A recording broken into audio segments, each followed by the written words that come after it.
The preliminaries are complete, and we're now at the business end of the minor league cricket season 2025. Super 8s start today. As the Pacific Conference sees the first matchup of the postseason, the top team in the West, the East Bay Blazers, take on the home team, second ranked in the Central Division, Kings 11 Dallas. Welcome to the Grand Prairie Cricket Stadium. Brian Walters with you. Fascinating day's worth of cricket ahead. We go down to the middle. Joe Hickey with the toss. Joe, what do you see?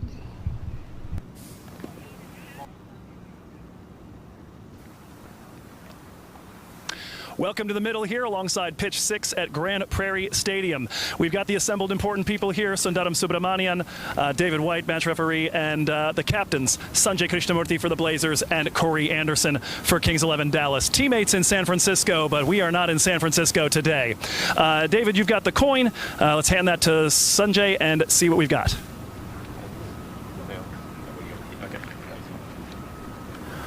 Corey will call. Heads is the call.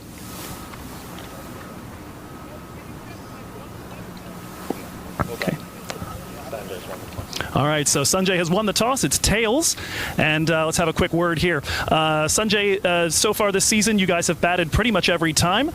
Today, is this more a matter of your team's tendencies or something you see as well in the conditions? Yeah, we think it's a good wicket. It should play similar for both innings, but I think, yeah, with our team, we back ourselves to bat first and bat well.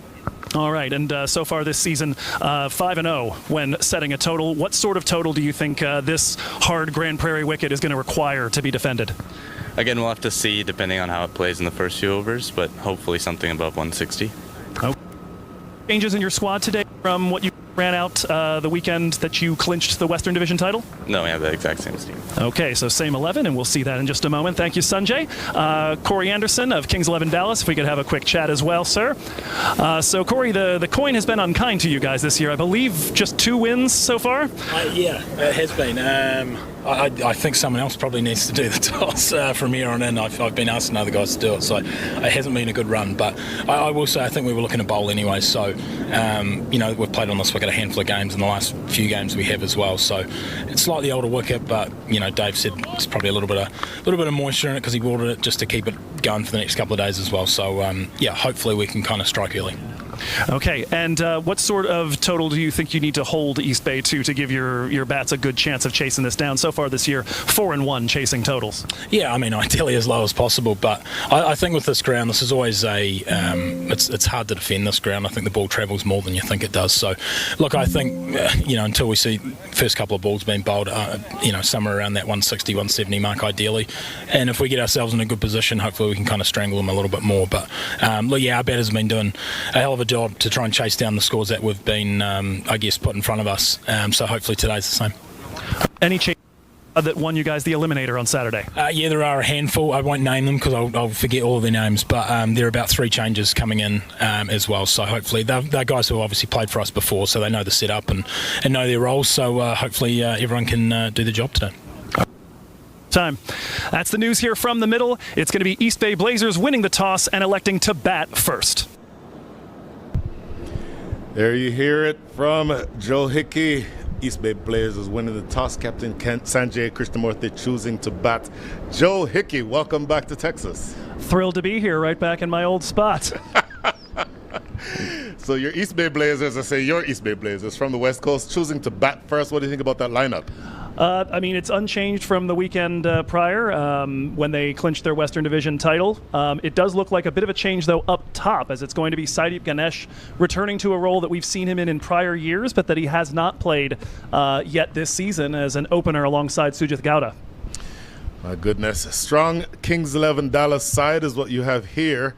A couple of names that stand out for me. Said Malhotra back into the side. The youngster Rishabh Shimpi, who will be opening the bowling likely. Top 4 among the strongest in the league.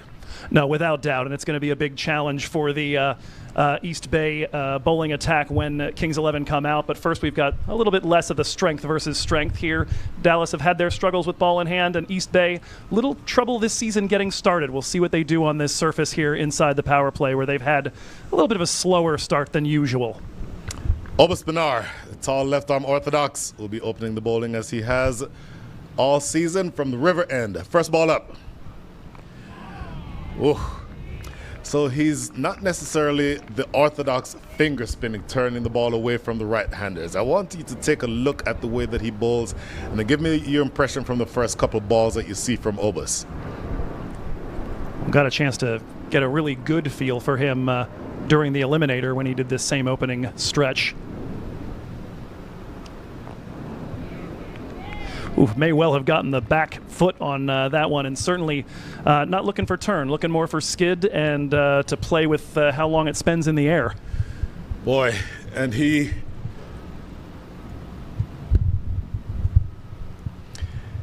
an interesting bowler, doesn't necessarily spin it a whole lot, and to the extent that as a left-arm orthodox, you'd think he'd be turning it away from the two right-handed batters, but he mostly just bowls arm balls, gets that ball drifting in with the arm, threatening the stumps and threatening the pads.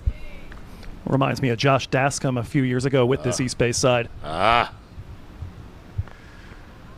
on target. Very economical bowler. Among the leading bowlers, in fact, the leading bowler in the side during the group stage matches. Led the team in wickets taken, bowling inside the power play with an economy rate of less than 8. So a tremendous bowler in that standpoint. And certainly something that Gowda struggled with this season, the lefty orthodox spin, even if it isn't turning away. Looks for the big hoik. Doesn't exactly get it cleanly. The first run is underway as that's to Malhotra at short mid-on. But one run scored in the first 5 balls from your orthodox spinner. You'll take that. Oh no, without doubt. So an interesting stat, and we'll get into it after this. The team batting first in this stadium this year has averaged 190. It's a far cry from the 160, 170 we were hearing from the captains, isn't it? Well, it is, and you mentioned it earlier. The bowling side is, for both of these teams, they're each right now doing what they do second best. I want to see how that develops the rest of the way. Solid delivery to start. Just 1 run from the opening over. You'll take that all day. 1 run without loss after 1 over.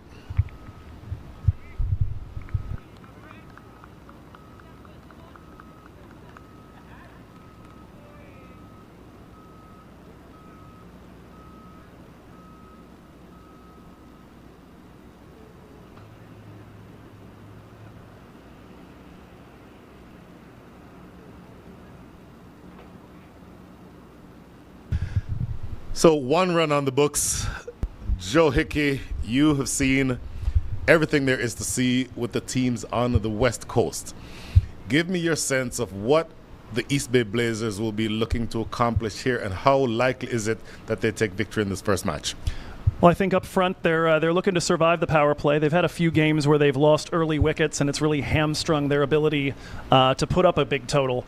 That said, they believe they can protect just about anything. Sanjay, a little cagey in the open with the 160, 170 number, but they have made 130 look monstrous. And admittedly, that's in the Bay Area, but they just keep coming at you with lefty pace, a lot of spin in the middle overs. They're a team that no matter what, we'll expect to defend whatever is up there on the board. You mentioned lefty pace. I am really excited about this young man who's bowling now, Rishabh Shimpi. Left arm, 17 years old, Joe Hickey. I have cricket bats older than that. And he has the tools. You saw him about 6'2", 6'3", thin as a rail, but very pacey. And hits the bat hard, generally speaking, the type of bowler you want opening the bowling.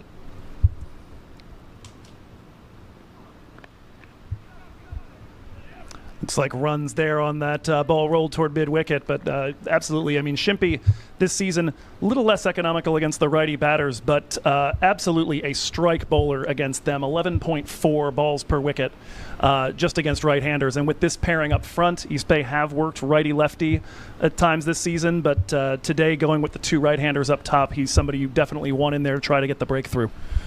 And what I like about Rishabh Shimpi, sometimes the default setting for a right-handed, make that a left-handed fast bowler, is to go around the wicket to a right-handed batter. He does it the traditional way, the way that I think is more difficult. He goes over the wicket, at that angle over the wicket, creating the angle that goes across the right-handed batter. And for me, that is much more effective. I want to see how he does here against Sujith Gowda. Starting out very economically, just to make that 1 run from the first 3 balls, make that the first 9 balls bowled in this innings. Do they typically start off that slowly? We talked about the fact that batting may not be their strong suit. It's more their bowling that's the strong suit. Yeah, I mean, this season of the 26 teams in minor league cricket, Blazers are 20th in runs per over in the power play. So definitely has been the tendency this season to start slow and studied. It's very interesting. Now, one thing with Rishabh Shimpi, again 17 years old, still learning his craft, tends to knock it in short every once in a while just to test the middle of the pitch. You don't mind that as the captain because you want your strike bowler to be a strike bowler. Interesting, that last delivery, he dropped it in short. Sujith Gowda was actually advancing down the track, and that kept him quiet. But it feels to me like Sujith Gowda is starting to maybe feel some pressure to get the scorecard moving along. I'm going to see how the next few overs develop. Lovely shot. He'll get 1. Oba Spinar, excellent fielder at that mid-off position. And that time banging it way full, right there near the feet, maybe even an attempted Yorker, looking to try and change the eye line for Gowda and keep him uncomfortable. So 3 runs on the board after 11 balls bowled. It doesn't even feel like you need to calculate the scoring rate from that standpoint, because scoring rate of 1.64 does not intimidate anyone, and it doesn't even make sense to dwell on it. But once you get up and going, and you mentioned the fact that they are among the lowest in the league in the power play, what is the top end of their capabilities with the bat against this lineup? Shy here. Oh, Oba Spinar and Ali Sheikh at both those positions, been on and mid-off, among the most dangerous in the league. I would suggest you don't take on Ali Sheikh very often. Then you can certainly see the pressure beginning to build and the decision to try to go for that quick single. This one uppish for just a moment there, and indeed, Ali Sheikh, good quick release. He's in comfortably. I don't think he's in trouble even with a direct hit, but yeah, but by the grace of God go you when you take on Ali Sheikh's arm. Completely. End up over number 2, 4 without loss.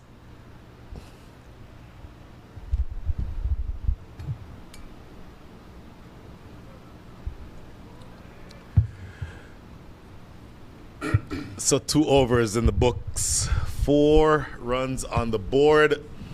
If you're looking for that 160 that Sanjay Krishnamurthy said, you have some work to do to get caught up. No doubt, and just based on what I've seen this season, this is exactly the right pair of bowlers to be deploying. Pinar at one end and Shimpi at the other against Gowda. This is what he struggles against.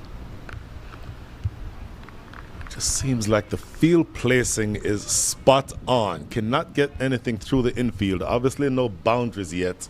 And just 3 singles make that 4 singles throughout the day so far. Interesting field.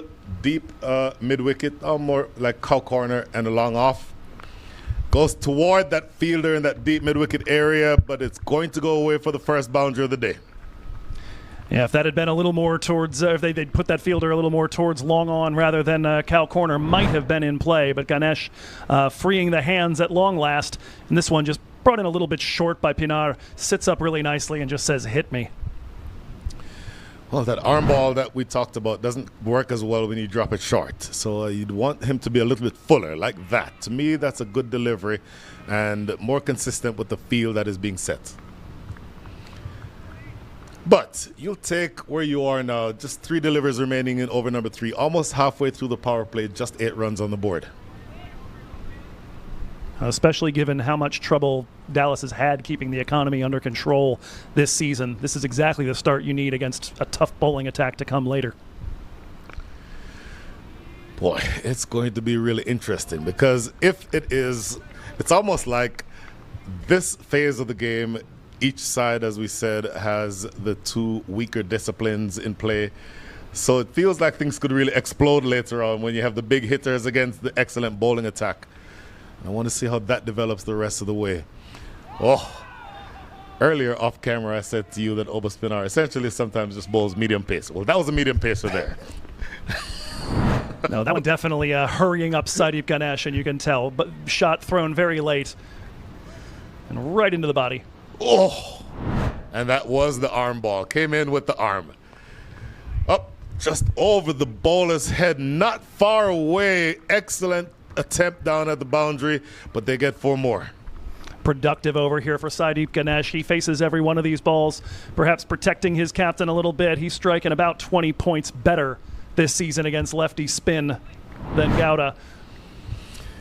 Yeah, it's good work. Attempted catch there, not quite able to get it over Spinar, and then look at that work. Sliding across the turf, not quite able to get there. So maybe some momentum is starting to build now. 8 runs from over number 3, halfway through the power play, 12 without loss.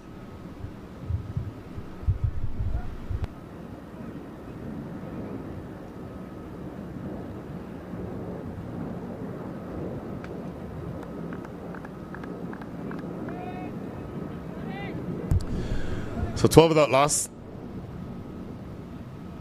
Adam Khan is the fielder at deep backward square leg. He would be the one who would be in play if Rishabh Shimpi decides to try a short delivery. And I think it's always in the back of his mind. There's the short ball. Gets this one just a little too short, though, for the first wide of the day. Yeah, you certainly see the intent on that one, and Gowda looking for the pull, but hurries him up, and of course overhead height, so he'll re-bowl that. Yes. By the way, we never pointed out the umpires today. Currently square leg, signaling that wide was Owen Brown, or is Owen Brown. Owen Brown, a man who ticked one around the corner to move up in the scorecard, had his birthday yesterday. The umpire, standing umpire with his back to you right now, is Jermaine Lindo. Both umpires are Jamaicans, if that means anything, as is one of the 2 commentators. Means something to you. So, Sujit Gowda, 1 from 4. You get the sense he's going to want to get going here.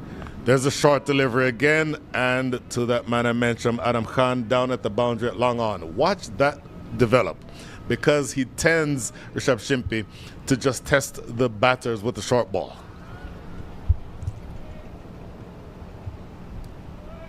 Gowda's got that pull in his toolkit, but would much prefer to be driving out into the V in front. Not really getting that opportunity so far from Shimpi in the deliveries he's faced against him. I'm going to go all the way back to the 1970s for this reference. Were you born in the... Anyway, so... Why would you hurt your own feelings, Brian?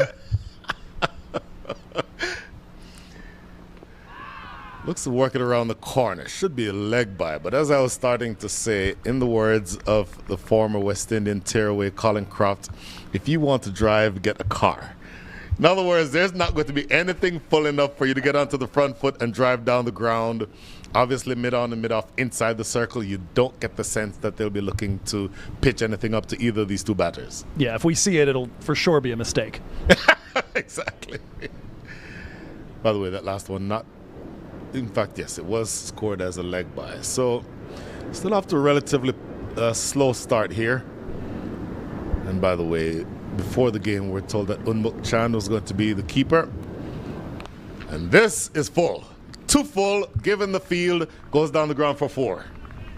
A big-time pressure release for Sujith Gowda. On this one, just look at the length. And the length and the line, to me, were a little bit off. You want that ball to be more on-off stump. Gave him a little bit of width, and he opened the arms up, went over the top, plus the length to make that the line. Look at this from this angle. You'll see the ball pitching right around there. You want it to be a little bit shorter than that necessarily, because if it's not anything in that range, you can go down the ground. Running this one behind square. It's going to go down to deep third for another boundary. So maybe run starting to flow a little bit more now for Sujith Gowda. You can see Shimpy just a little bit off so far on his length, missed with the short one that ends up over Sujith's head, misses a little bit fuller and gives up the boundary, and now maybe at a little bit of a loss of what to do on the next delivery. And this time Sujith just takes full advantage of a little bit of width, opens the face, very delicate. So believe it or not, the scoring rate is now over a run a ball, 6.27, and all of that has changed in the last 10 deliveries. 8 from over number 3, and now 11 so far from over number 4. That is his stock ball, and that is the one that he should bowl every time. Make the changes off of that delivery.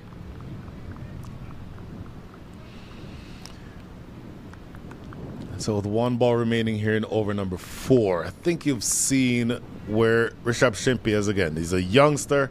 He has all the tools. The consistency is what you'd want to see from him. Yeah, when he's on his game and creates that angle and bowls at the right length, he's very, very difficult to square up. Goes full. Big drive and a miss. Very productive over, though, for East Bay. 12 runs coming from it, 20 coming from the last 2. Score after 4 is 24 without loss.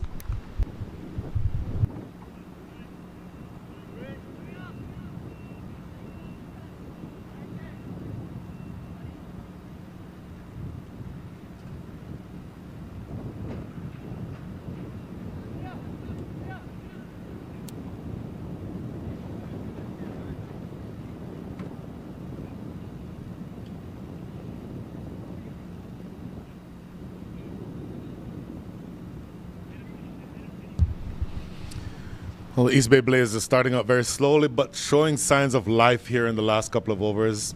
As I said a second ago, 20 runs have come from the last 2. So the Kings 11 Dallas have some remedial work to do. A little bit expensive in those last 12 balls. Sanchit Sandhu represents the first bowling change for the day. Right arm seamer. I think that you'll see that he's going to want to keep this bowl or these batters quiet. Sujith Gowda, 11 from 8. Sadib Ganesh, 11 from 16. Yeah, Gowda's strike rate suddenly looking a lot healthier here, and both of these batters strike at about a run a ball inside the power play. So I think they're circumspect at the start, but if they can get up to speed, they'll be happy by the 6th over. Down the track, that's going to go over the top of mid-on and run close to the boundary. A lot of work in the deep. Couple more runs as that's going to be the tall figure of Saeed Malhotra. Cut that one off. Runs are starting to flow a little bit more now. Yeah, nice little pickup there, just being aware of where the space is. Just look at these boundaries so far. That's a good solid strike, and then for me, that one straight down the ground was an excellent one. And the last over that you've seen here from Rishabh Shimpy, especially that one off the edge, starting to warm up a little bit. So 4 boundaries in all. By the way, those of you who are watching, if you wanted to drop us a note to let me know how you're watching, how you're enjoying the game, feel free to do that. You can find us on Twitter. Just tag MIL Cricket on Twitter, or if you have my personal information, as does my friend Aman Patel. Aman Patel, great to hear from you. And I will take what you said to heart. Looking to work this one into the mid-wicket area, at least a couple more runs here. So runs now starting to flow a little bit more, and they're starting to look like they're a unit that's starting to get accustomed to the conditions. Yeah, certainly not a perfectly timed shot there, but found the gap, gave themselves a little bit of time to run. But this has been East Bay, and the big difference right now is we're kind of accustomed to seeing them losing wickets inside the power play. Obviously, there's still some time for Dallas to try and eat into that lineup. But this season, it has often been the 4, the 5, the 6 that have been responsible for doing the bulk of the heavy lifting. If they get a good performance and a steady and eventually explosive performance out of the openers, that's going to go a long way to putting up a total they can defend. Oh my goodness, yes. Boy, it just takes a good cricket match to bring all the friends out of the woodwork, doesn't it? Lenia Chaibar from New York, great to hear from you. And yes, please keep watching, please keep listening. And for those of you who either have our contact information personally or want to reach us on Twitter at MIL Cricket, please feel free. Love to hear from you. Now, you see what I've noticed here. Andreas Gauss is now up to the stumps because the last couple of deliveries to Sujith Gowda, he's looking to use his feet to come down to upset the line of the bowler. And you've seen where Andreas Gauss, who it takes a tremendous amount of skill to do that as a keeper, but that to me is a good move. And we'll see a bit of that as well, in fact, from the man currently at the non-strikers end in the second innings. They do that a lot with Abhishek Paradkar in particular, bringing Sadeep Ganesh forward. Trouble here. Oh, in fact, they do get there without much fuss. But it does feel like the momentum has shifted tremendously, almost 180 degrees from how they were in the first part of the over. Oh, first part of the innings. So 2 balls remaining here in over number 5. A couple of years ago, Sandhu was one of the most economical power play bowlers in the entire league with LA Lashings. Part of a really nasty attack. You had him to apply the pressure and Ayan Desai taking wickets with that crazy left arm pace from the other end. That was really something to behold.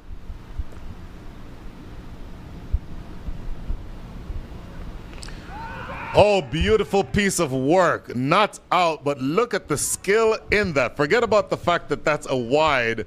The skill involved with keeping up to a pacer, taking it down the leg side, and then attempting a stumping. We'll get to admire all of that in sequence here. Oh.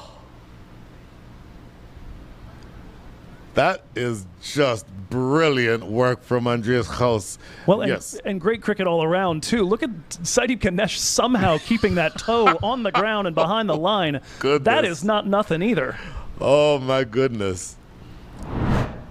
In the air, and it's going to go for 4. So a good couple of economical deliveries, but the last ball of the over gets spanked away for 4. 33, make that. Oh, my apologies. Oh, there was a wide. I forgot about the wide. My apologies. So, there was a lot to keep track of. There on that was ball. a lot Let's to be keep real. track of. So, yes, that one spanked down the ground for 4, but my goodness, the work that has been done by the fielding side in the first couple of overs feels like it's been undone a little bit by some good batting here by this opening pair. Obaspinar at mid-on is the man who takes care of that delivery. So 35 runs after 5 overs. Your scoring rate is now up to 7 and over. East Bay Blazers trying to take charge.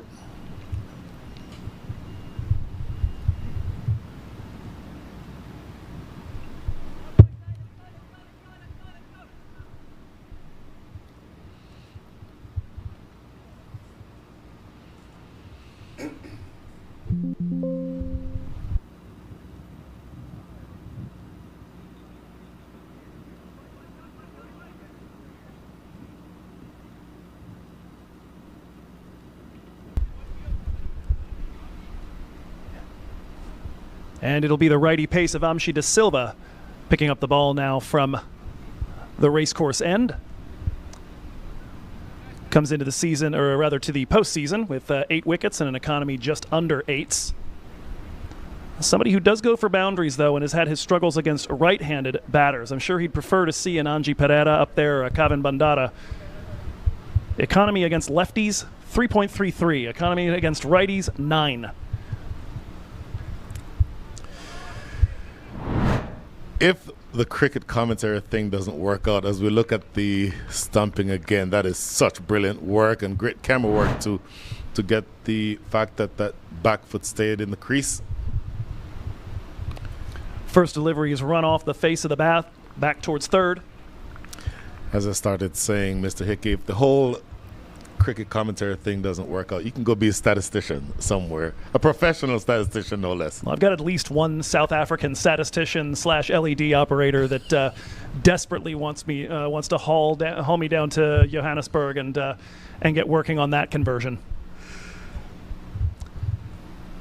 Howdy, Sue Abbott, if you happen to be tuned in.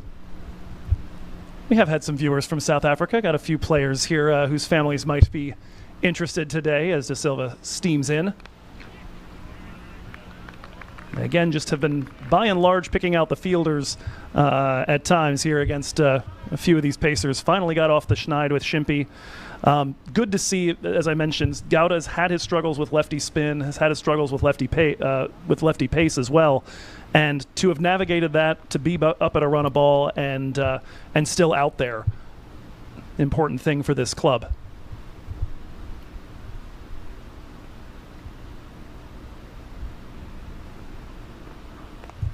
That one's off the edge of the bat, but it will pick up the gap. Long run and a race to the boundary. Looks like that will be win one out there.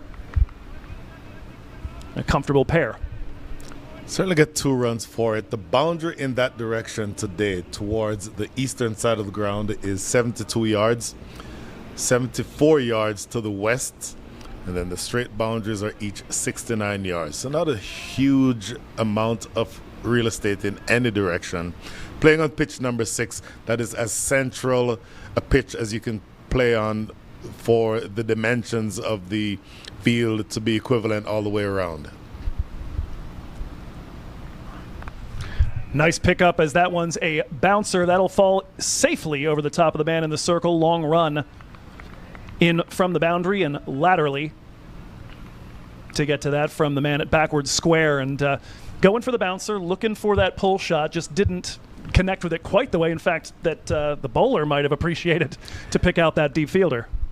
What is noticeable for me from that bouncer, Sujith Gauda plays it well in front of square. You see where Adam Khan is positioned, he's behind square, but he had to run some 20 yards to his left. That tells me that Sujith Gauda is picking up the ball, picking up the length in time, and being able to feel more and more comfortable. This time using the feet, and that is going to be a majestic ball to a wide, long off. And a boundary after a couple of twos. Gauda just manipulating the field at this point. Tell you what, this is good work. Sujith Gauda, again, taking a step down and then going over the top of and to the right, make that to the left of the man at mid-off. That is, talked about him before, Oberspinar. Very good in that area. But Sujith Gauda now warming up, 23 from 16.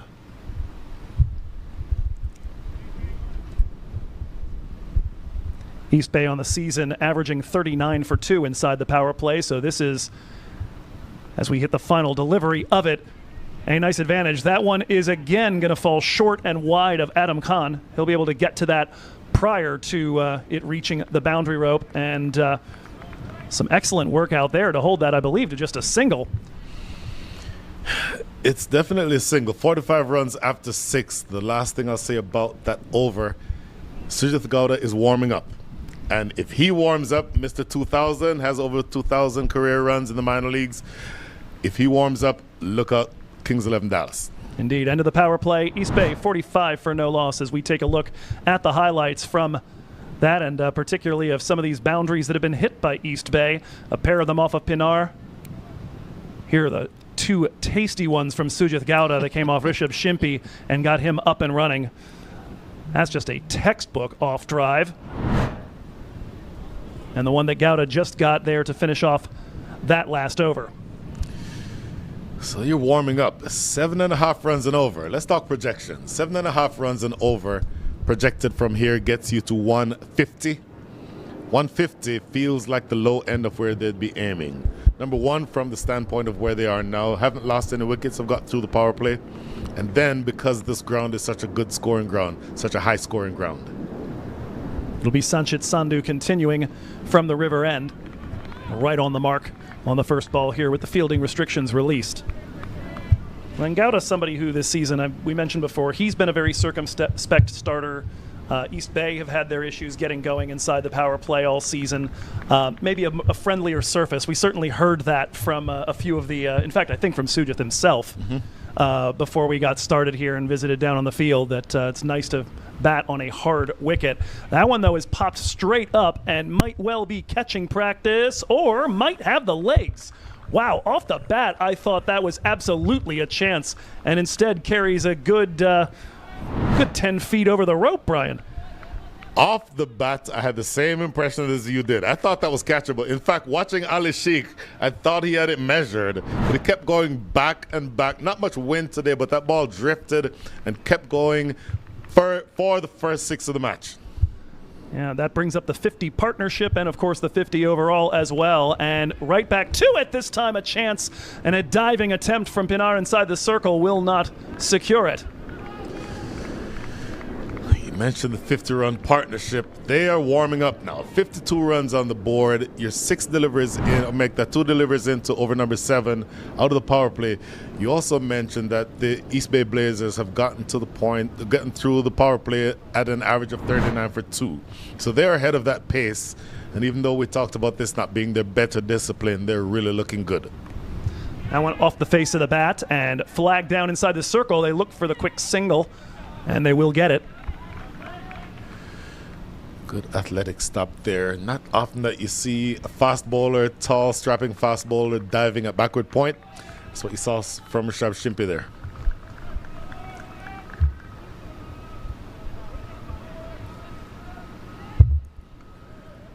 Sandhu so far will have felt maybe he had created a chance earlier, and certainly the one on the follow-up ball nearly taken by Pinar. Again looking to run it into that area back behind point. This time picks the fielder out again, just the other one. Have to point out the fact that that fielder at backward point, Unmukt Chand, just added to his family. So congratulations to you, Unmukt, and your lovely wife. And somewhere around 15 or 16 years from now, there will be a brand new cricketer on this field. That one is going to be run back behind Kaus and is going to be a long run for Shimpi. He will get to that and hold it to just a single. And that will be the final ball of over number 7. 9 from it. Sandhu's given up 19 off his 2. East Bay, the 50 up, 54 for no loss.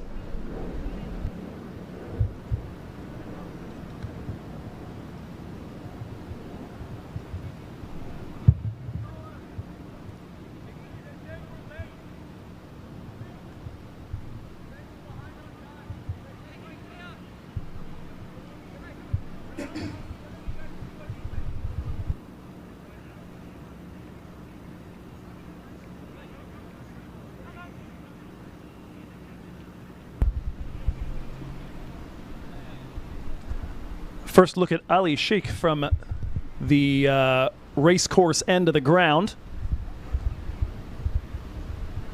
Our first look at a spinner other than Obis Pinar, who, as Brian mentioned, can almost be classified as a left-arm medium pacer, just with no run-up.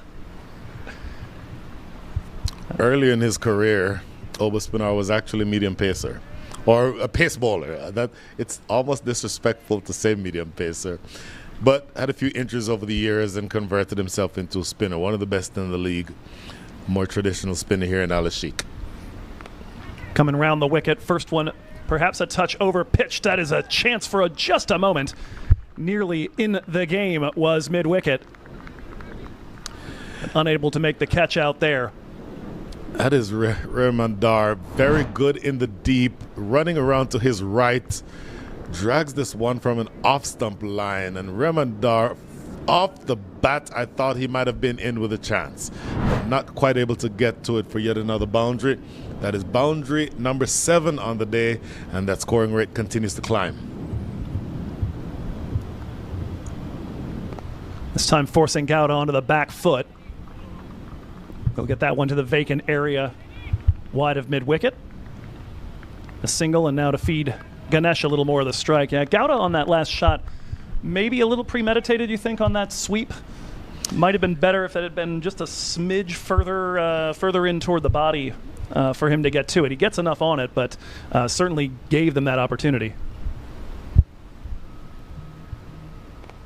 There's a very fine line between premeditated and aggressive.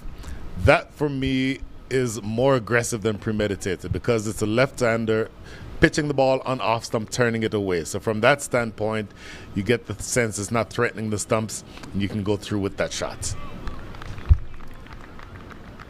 A couple of nice ones in the meanwhile from Sheikh to Sadeep Ganesh.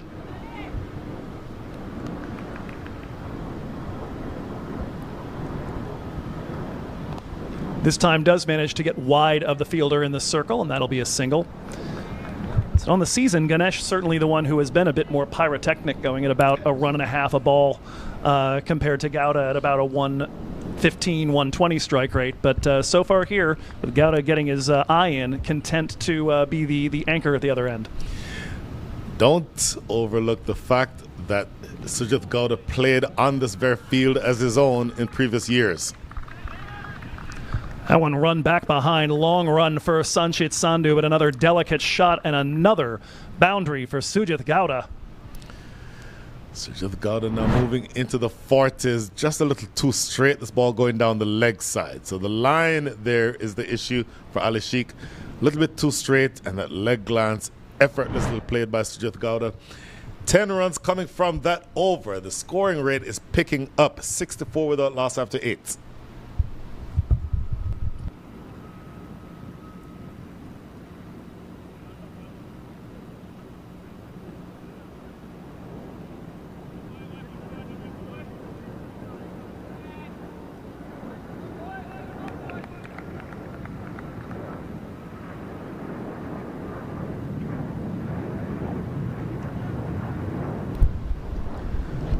Third over on the trot for Sanchit Sandhu from the river end. So far going at 9.5 and over. First delivery hit hard, right on the ground at Obis Pinar. Well placed. Very well placed. The pressure has been taken off of the East Bay Blazers, and it has been put squarely back on the shoulders of the home team, Kings 11 Dallas. Yeah, tough to remember that 5 overs ago they were going at about a run and a half or so a ball. Exactly. It's a very strong start, and then just a little bit of erring on length from Shimpy. They got their eye in. That is a full toss off pace and a little bit of a reverse scoop. That will be chased down by the man at fine leg. So we talked just now about premeditation versus aggression. That's 100% premeditation. Had that been a pace on delivery, that scoop goes for 4.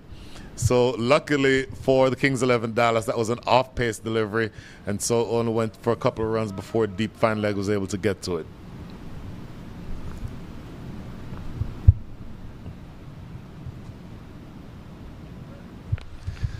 Beautiful off drive.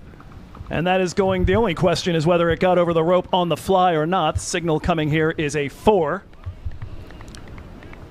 Side starting to heat up just a little bit. Oh my goodness, that was lovely. Watch the high front arm. Watch this on the replay. Watch the front arm. There. That is just a proper lofted on drive or off drive. There's no slogging about that. Not hitting across the line, just going straight down the ground. Proper cricket shot for 4.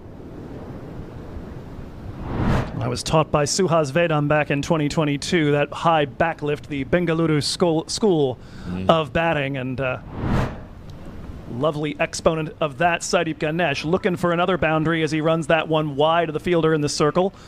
Good chase down by sweeper cover. They'll limit that to a pair, but that now puts Ganesh at long last at a run a ball, 27 off his 27. Gowda going at well over a run and a half a ball and approaching a potential half century. East Bay in business right now. Runs are starting to flow. Overall scoring rate 8.31. Projection based on that scoring rate is 166. And that's right about where both Corey and Sanjay put the defendable total versus the chaseable total. That one is airborne and going to fall in no man's land. Ali Sheikh in from the boundary, but well clear of Corey Anderson, although you always have to be a little worried about him making a leaping grab. That might have been even too high for his vertical. Oh my goodness. Corey Anderson, of course, last weekend taking one in that exact spot where he's standing right now, one-handed to dismiss Matthew Trump. Saw him do the same thing in the major leagues a couple seasons ago. Tremendous fielder, even at his age. Makes you want to break out your best Nasser Hussain impression. Attempted stumping here, but Sujith Gowda well rooted in his crease, and that'll be the end of over number 9. 9 runs come from it. Sandhu continuing to go at about 9s. We're done 9, 73 for no loss.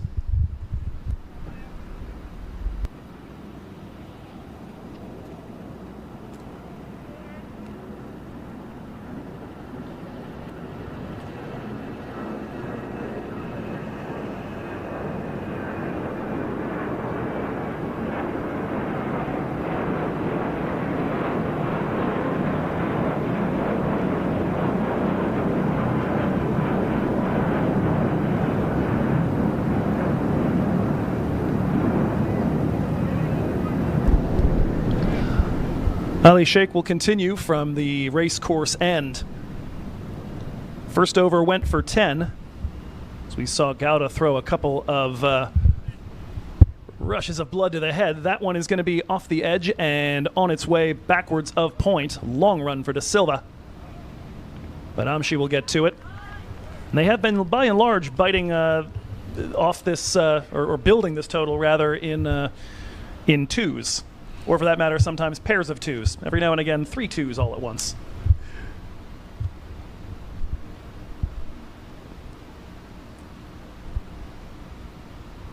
Sadeep Ganesh onto the back foot. Again, finds that vacant area, and he'll feed the strike to Sujith as he continues moving towards that potential half-century. The last 5 overs before over number 10 started went for 49 runs. So he's scoring almost a 10 and over for that period of time. 10 and over the rest of the way gets you over 180. If you accelerate past that, if you're able to get to, say, 11 and over, you're at 193. I think anything in the 180 range is going to be troublesome for Kings 11 Dallas. That one is picked up, might be a chance, and indeed is going to hang and stay in the park. And we've got our first wicket down. It is Sujith Gowda. Probably at least partially my fault for talking about the 50. But he picks out Zetwin Chand, I believe, out there at long on. And it just barely stays inside the rope. That is Unmuk Chand, who was on the boundary at long on. I 100% give credit for that wicket to you, Mr. Joe Hickey. So I'll learn. You know, that rule applies in baseball also as it does cricket. You've seen that. Loft it down the ground. It stays in the air for a really long time. Unmuk Chand, who's not a very tall man, maybe 5'8" or so. Usually have your taller fielders feeling on the boundary straight. But he has about the best hands on the team, one of the best sets of hands on the team. He will never drop that as if it's in his range. Well, and Gowda being dismissed by Chand, I almost feel like I'm back in the Bay Area right now, albeit 2 years back in time. Chand, of course, got his start here in minor league with the Silicon Valley Strikers, who we'll see later on today. Sanjay Krishnamurthy, though, a league-long East Bay Blazer and now the skipper of the side, despite his precocious age, and he will be in at 3. So this feels like a moment in the game. And this could go either way. If Sanjay Krishnamurthy, who is naturally very aggressive, loves to get after the bowling, doesn't like being tied down, and he has a very nice platform, 76 runs on the board, that puts you in the position maybe you could take 2 or 3 overs to go at around or run a ball and then look to launch from there. It feels to me that this is a moment in the game, because if you can take a wicket here as the Kings 11 Dallas side, then the cat can be amongst the pigeons. Yeah, and Sanjay needs to be careful here. Has gotten dismissed early an awful lot this season. So the first delivery is stamped into the ground. That'll be a dot here from Ali Sheikh. Yeah, he's gone at his quickest rate against lefty spinners this season, and so something he'll be happy to see as we take a look at that delivery. And Ali liking where that one was headed. Sanjay just getting the bat down in time. That one, I believe, a bump ball. Certainly gave us the initial illusion of a heart attack. I've done that once or twice myself. Yeah, definitely. I'm actually more likely to miss them myself. This time around, uses the feet, makes a little room, and accesses the onside. And that'll get Sanjay underway, but a heck of an over here to get us to the drinks break from Ali Sheikh. A wicket and just 4 runs. The breakthrough finally coming, and the partnership broken on 76. East Bay 77 for 1 at the halfway point.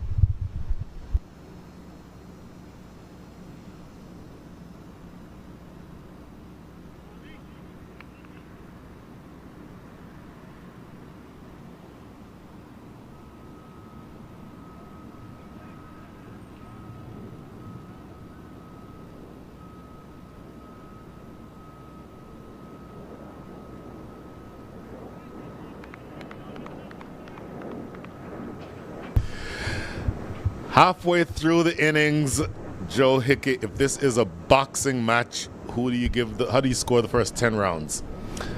Ooh, I think this one's got to go somewhere around 7-3 East Bay. I don't actually know my boxing scoring thing, but I know it's supposed to be 10 or 9, but I can't do the math in my head quite quickly enough. I have learned over the years I might be the only sportscaster I know that's not particularly into boxing. Every other one of them. But I would say in terms of rounds 1, yeah, somewhere around 7-3. A great start from Dallas, and then Gowda and Ganesh got their eye in. That last over, an important one from the perspective of Kings 11 to get that breakthrough. That being said, the whole story of East Bay's season to this point has been having their trouble up front, and then this is where they've shined, is right here in the middle with the likes of a Sanjay, with an Angelo Pereira, an Abhishek Paradkar, a Saideep Ganesh, who's still out there now as an opener, but has been in at 4. It's an interesting point because you mentioned the power play average is 39 for 2. If you get all the way to 76 before you lose your first wicket, and that's in the 10th over, this is on average a much better platform than they've gotten the entire season. And with Sanjay Krishnamurthy at the crease, with a settled Saideep Ganesh, it feels like this is a point from which they can launch. Yeah, and if they can conserve their wickets through this middle portion here, knowing that you've got somebody like a Vikash Mohan at the end who has struck in the 180s at the death. Down the ground, good-looking shot, but that is Saib Malhotra. Interesting, you have 2 right-handers at the crease, 2 leg spinners in the side. Saib Malhotra, Adam Khan, both very good leg spinners. Not a lot of turn on this track, but I'm wondering when you will see either or both of those leg spinners with this pair on the launch. Yeah, they've certainly been happy to use a lot of lefty spin to this point and have it turn in that direction, but yeah, you do wonder if you put him in the team for a reason. Mm-hmm.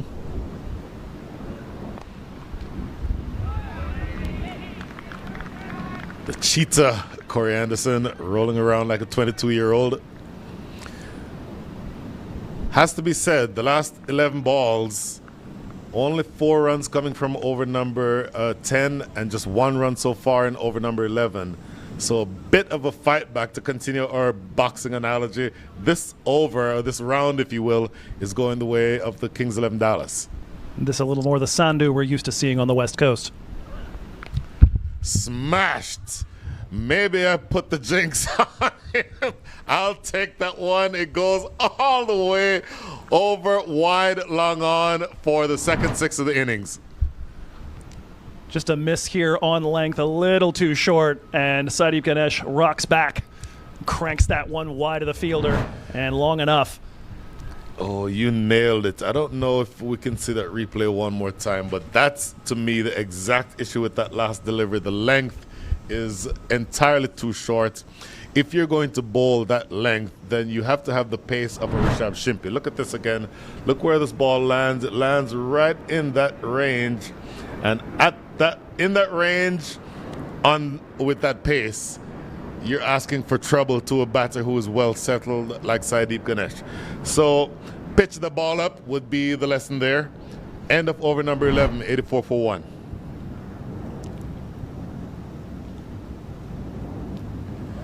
And interestingly, we've gone back to Oba Spinar. Bowled the first 2 overs.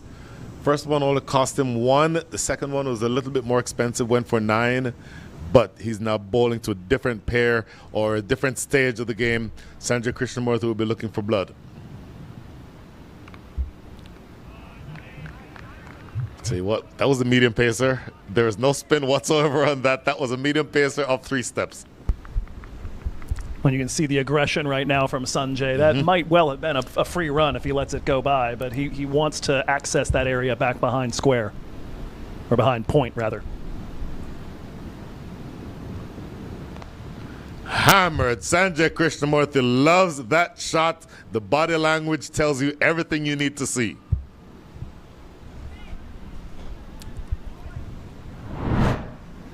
Just a confident man out of the crease, and that first boundary is the thing you're always hoping to avoid with him. You can get him early sometimes, but once he starts hitting boundaries, he gets very tough to dislodge. Little width, little full.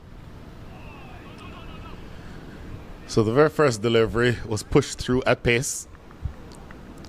The next delivery was slow and outside the line of off, and Sanjay Krishnamurthy helped him to 4 runs, or helped himself to 4 runs, so this next delivery was a lot quicker. Let's see if he changes pace again. Once again, the flat, quick one. So doing well to come back from that 4. The last 2 deliveries have been dots, but it feels again, the momentum has switched. Obaspinar trying to pull that back. Feels like we need a stronger word than variations with him.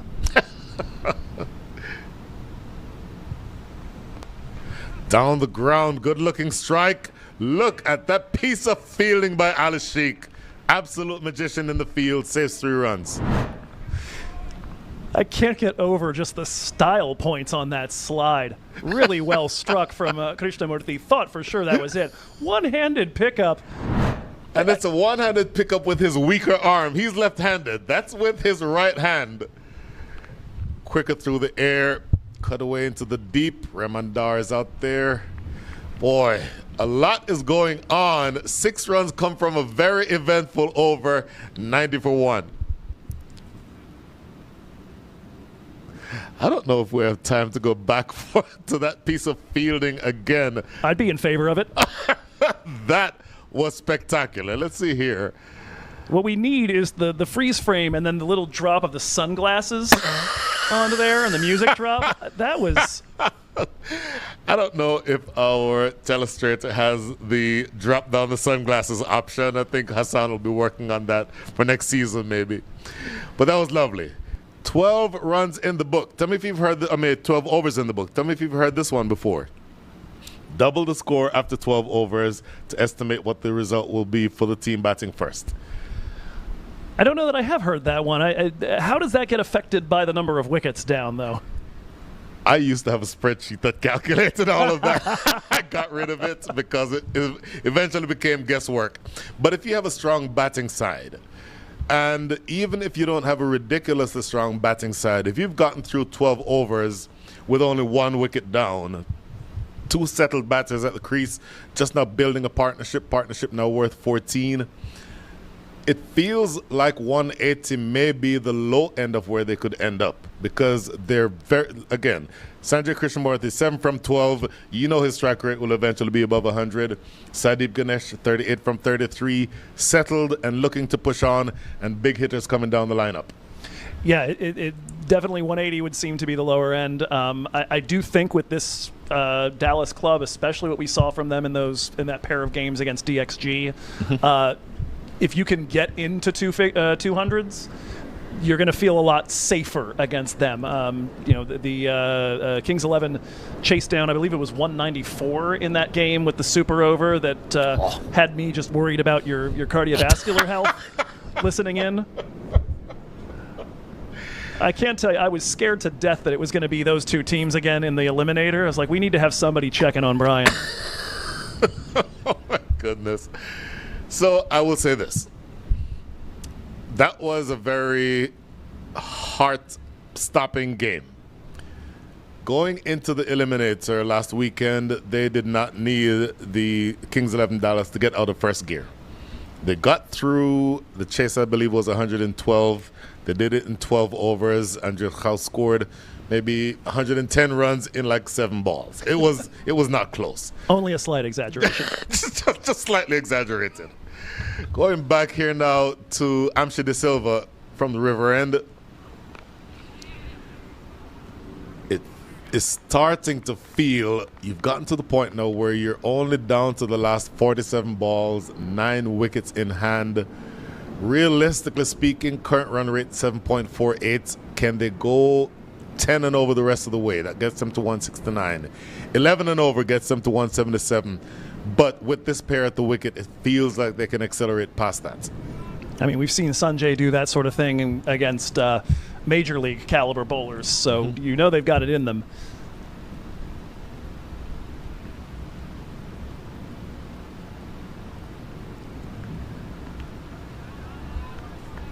Sanjay Krishnamurthy, I think just subtly asking for a wide there, not given by umpire Owen Brown. I've said all season that the Kings 11 Dallas side is loaded, but if you had to choose which of their disciplines is less stellar. And I hope this doesn't sound like I'm insulting the current bowlers, but if you get through the off-season wanting to get a Kaleem Sana and an Ali Khan and you don't get them, sliced away over the top, that's going to go for 4. In fact, did it go all the way? Let's see. Umpire Owen Brown says 4. But if you're missing bowlers of that caliber, that essentially puts you on the back foot in terms of strike bowling. Yeah, I mean, I think about what would East Bay look like if you take Carmine LaRue and Abhishek Paradkar off the top. Like that's a whole different team now. Sure. And of course, you being out there on the West Coast have seen the East Bay Blazers, and I think off camera we talked about the fact that their bowling is really their strong suit. So what type of score do you think they'd be comfortable sort of looking to defend? Well, I know Sanjay gave us the 160, 170 mark as a possibility, and that was certainly where Corey had the fulcrum. I would imagine, knowing that Anderson and House in their day, and certainly with the lack of a whole lot of help for spinners out here, I would think more that 180, 190 sort of region would be comfortable. I think they'll believe they can defend anything that's out there, and certainly with this start about to potentially bring up the 100 with just 1 wicket down, they'll bet on themselves regardless. I know what I just did. You've got to be kidding me.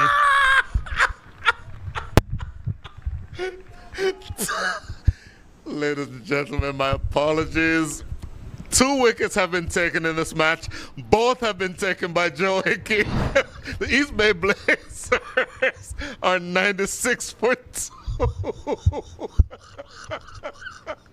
I apologize if you're not able to hear me. Ladies and gentlemen, the power of the jinx is alive and well. Yep, you got a bowler once. I've gotten the batters twice now. Oh, my goodness. Milestones? What are milestones? I'm going to be milestone agnostic for the rest of this. Goodness gracious. The breakthrough here for Amshi De Silva as he manages to get Ganesh to pop one up. At least I didn't talk about Ganesh closing in on a milestone this time. And he's got to go for 39 off 35. Just delivery. And up on the splice. You nailed it exactly. I was about to say that. That ball rushed onto the batter and moved in off the seam, so hit high up on the splice of the bat, so no power in that shot. So really good, excellent piece of bowling there by Joe Hickey. By Amshi De Silva. And wicket number 2. Aman Patel says Joe for player of the match. You've come a long way down here to take 2 wickets, Joe Hickey. So I don't want that award, Aman. I reject it. Wait, how big's the check? Oh my goodness. Give me this.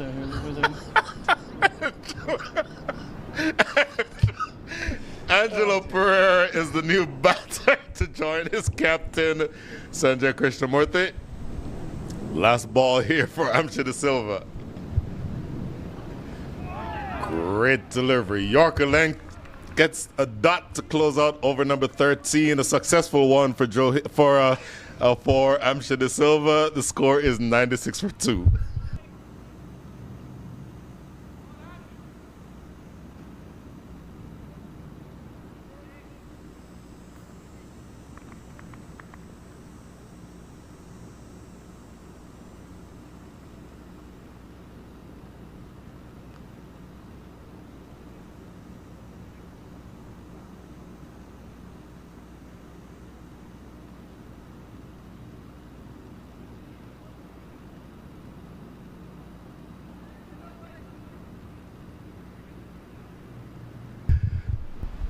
Back here, Grand Prairie, 96 for 2 after 12 overs. Make that after 13 overs, and Oba Spinaro will be coming back on to bowl his final over. Down the ground, single to Unmuk Chand. So you have 41 deliveries remaining in this innings. Just lost a wicket. What are you looking to accomplish the rest of the way, Joe Hickey? Well, certainly Angelo Pereira coming in here at 4, somebody who's known for hitting the ground, absolutely running. 147 his strike rate in the first 5 balls he faces. So right off the bat, I'm looking for Anji to try and get himself going and create a little something against Obus Pinar. Oof, a little dicey for a moment there, but sneaks under Anderson. So talk more about Angelo Pereira for those of us who are in this part of the country who don't get to see him very often. Yeah, a 34-year-old from Moratua, has been with this team most of the time he spent in minor league, came back after a year away, and has just been really the anchor as that one's in the air, and that's going to be all for Krishnamurti as Corey Anderson, one captain, dismisses the other. I'll tell you what, that made a 30-run difference in this game by itself. Hammered, hit very hard, but straight to Corey Anderson. He is right there. He's not going to put that down. 9-8 for 3. At this point, you do have to start thinking that 160 is getting a little farther away. We get a quick look there at Biju Nair, the president of the club, and his family. It was the earlier shot. And a little bit of distress on the face of the East Bay Blazers higher-ups. On the other hand, you saw Lovekesh Kalia, the owner of Kings 11 Dallas. He had a little bit more of a pleased look on his face. Well, we continue to talk about this boxing match analogy. So what does your scorecard look like at this point? Last couple of overs, some big haymakers being thrown by Dallas. The last couple of overs, I would argue everything after the water break has been in the direction of the Kings 11 Dallas. So with Angelo Pereira now the senior batter, and he's only faced 2 balls. The new batter now is... It's going to be Kevin Bandara. Kevin Bandara. So for the first time today, a righty-lefty combination. East Bay, a very right-hand heavy lineup, and I was a little worried about that because most of the Kings 11 bowlers better numbers against lefty batters than against righties. There's the medium pacer again from Obus Pinar, both hands on top of his head. He wanted that one to sneak through and disturb the furniture. Down to the last 38 balls, Joe Hickey. If you had to predict a final number, based on the 2 big wickets that have just fallen, and as I said, I think a 30-run difference is what the result was when you dismissed the captain, Sanjay Krishnamurti. Where are you thinking you end up here? I'm going to go 155. I think that's a decent one. I think Angelo Pereira can push them beyond that as the 100 comes up. But it's going to be tough. The 2 new batters out here, though. Bandara finding that gap and piercing it back behind. Yeah, genuine outside edge. A moral victory maybe for Obus Pinar. Ends his spell, a good spell, with certainly looking to play that ball straight toward covers. Comes off the outside edge, but you take runs at this stage any way you can get them. 104 for 3 East Bay Blazers after 14.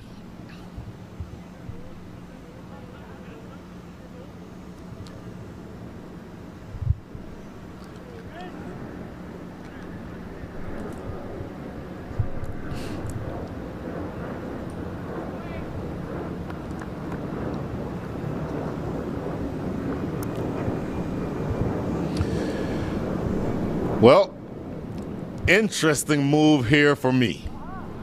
You've gone back to your strike bowler, Rishabh Shimpi. Talked about him before. He has pace. He is hostile. You saw the short deliveries. Does this signal from Corey Anderson that you're looking to clean things up at this stage? I mean, you've got to take a fair few wickets against East Bay if you want to really extinguish hope of them blowing up at the death. They bat incredibly deep. I would say all the way down to 8. You've got guys who can go at a run and a half, maybe even 2 runs a ball down the stretch, all the way down to Ugarkar, somebody who has had some brief, very destructive cameos. Nice stop there in the circle on the ball. Run off the face of the bat. Yeah, so you've gotten a single here, but to just grind this boxing analogy into the dirt, the last several overs, the last several rounds, if you will, have certainly gone the direction of the Kings 11 Dallas. And even with the left-hander now on strike, yes, the lefty-righty combination is a tricky one for the bowlers, but my goodness, it puts you in a really good position. And see what I see here, Joe Hickey. There's a deep fine leg and there's a square leg. Short balls aplenty. So you're wanting to attack these two batters who are relatively new to the crease. Bandara's only faced 3 deliveries, and Angela Pereira 4. And that's why you bring your strike bowler in to try to dislodge one of them. Yeah, certainly. An expert at making you uncomfortable, and if you're already uncomfortable because you've just arrived, not a pleasant thing to have to face down all of a sudden. And you're absolutely right. Field placed precisely for that attack. Didn't quite get it as high up on the body as he might have liked on the first one.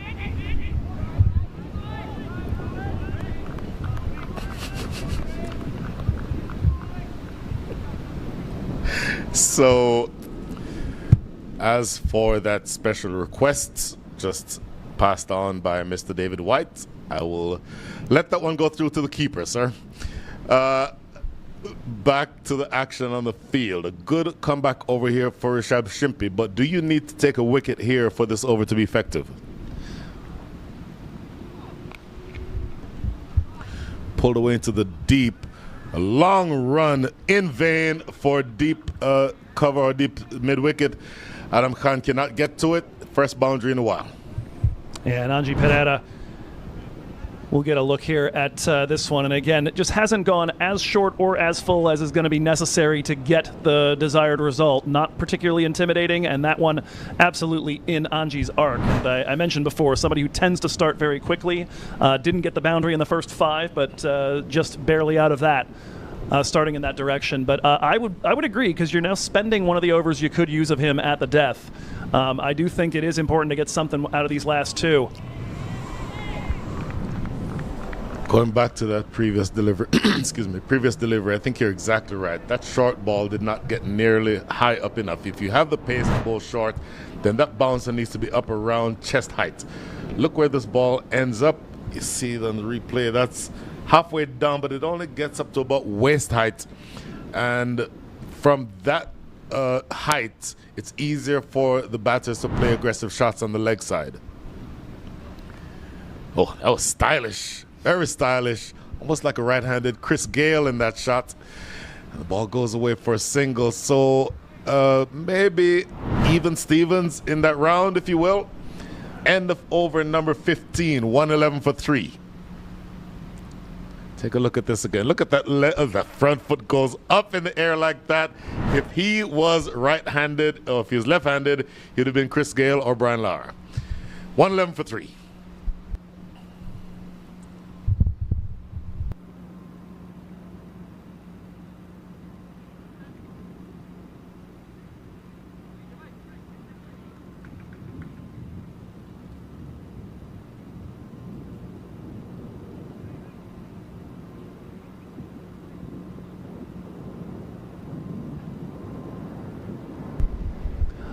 Ali Sheikh back on from the river end. It'll be his third, rather racecourse end. It'll be his 3rd over of work as East Bay successfully navigate the Nelson.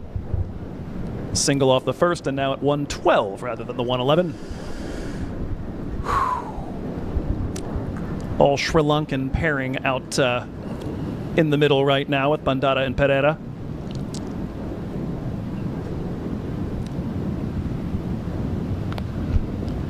Good crack of the bat on that one from Bandara, but he will pick out the fielder in the deep. Just a single from that. So the bowling options are interesting. Ali Sheikh into his 3rd. Excuse me, there will be one more for him. Corey Anderson has not bowled much this season. In his words, his bowling is an insurance policy rather than a necessity. Good use of the feet for a moment, but Pereira having to pull out of the drive. Instead runs that back behind point. Single from there. Go back to the decision to bowl Rishabh Shimpi in the previous over. I would have wanted Rishabh Shimpi to be bowling 18 and 20 or 17 and 19. This feels like a consolidation period, and I get it's an aggressive move to get your strike bowler back in to try to dislodge a wicket, but maybe thinking a little bit defensively, I would have wanted to hold the strike bowler back to bowl both his overs at the death.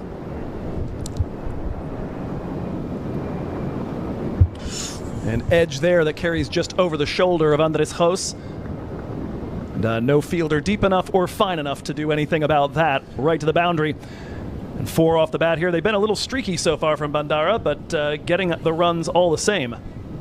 Well, you'll accept runs any way you can get them at this stage, because it feels like the runs have dried up a little bit for the East Bay Blazers. But genuine edge, you wouldn't necessarily have a slip fielder in position at this stage. But if this had been a slip fielder, it would have gone straight to first slip at chest height. But streaky 4 runs nonetheless.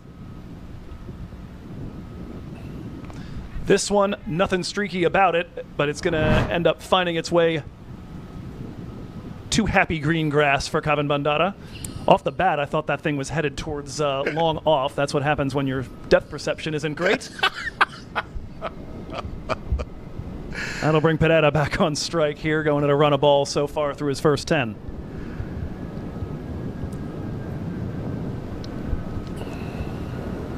Thought about striding forward did Pereira, stays put.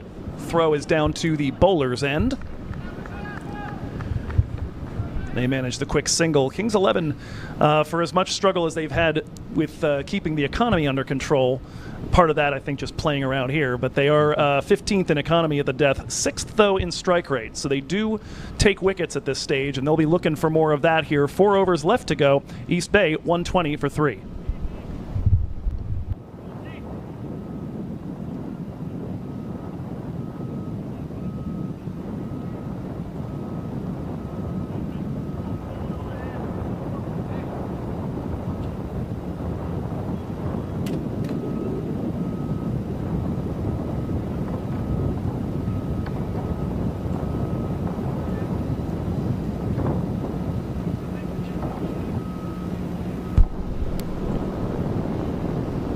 Amshi De Silva will come on for the 3rd over of his spell, continuing at the river end. Full delivery. Unable to close the bat and get it down to the dirt was Pereira. That'll go straight through to House. Boy. Down to the last 24 balls. Look at that. Well, to see the front foot coming across. I would want to see that front foot coming across to the line or to the pitch of that ball, because for me, that is a ball. If you step to the pitch, you drive it through the offside, and probably emblematic of the fact that the losses of those wickets would hurt. That one's popped straight up. Andres Jos drifting under it. A bit in the swirling wind, but that's why you want the man with the gloves camped under it.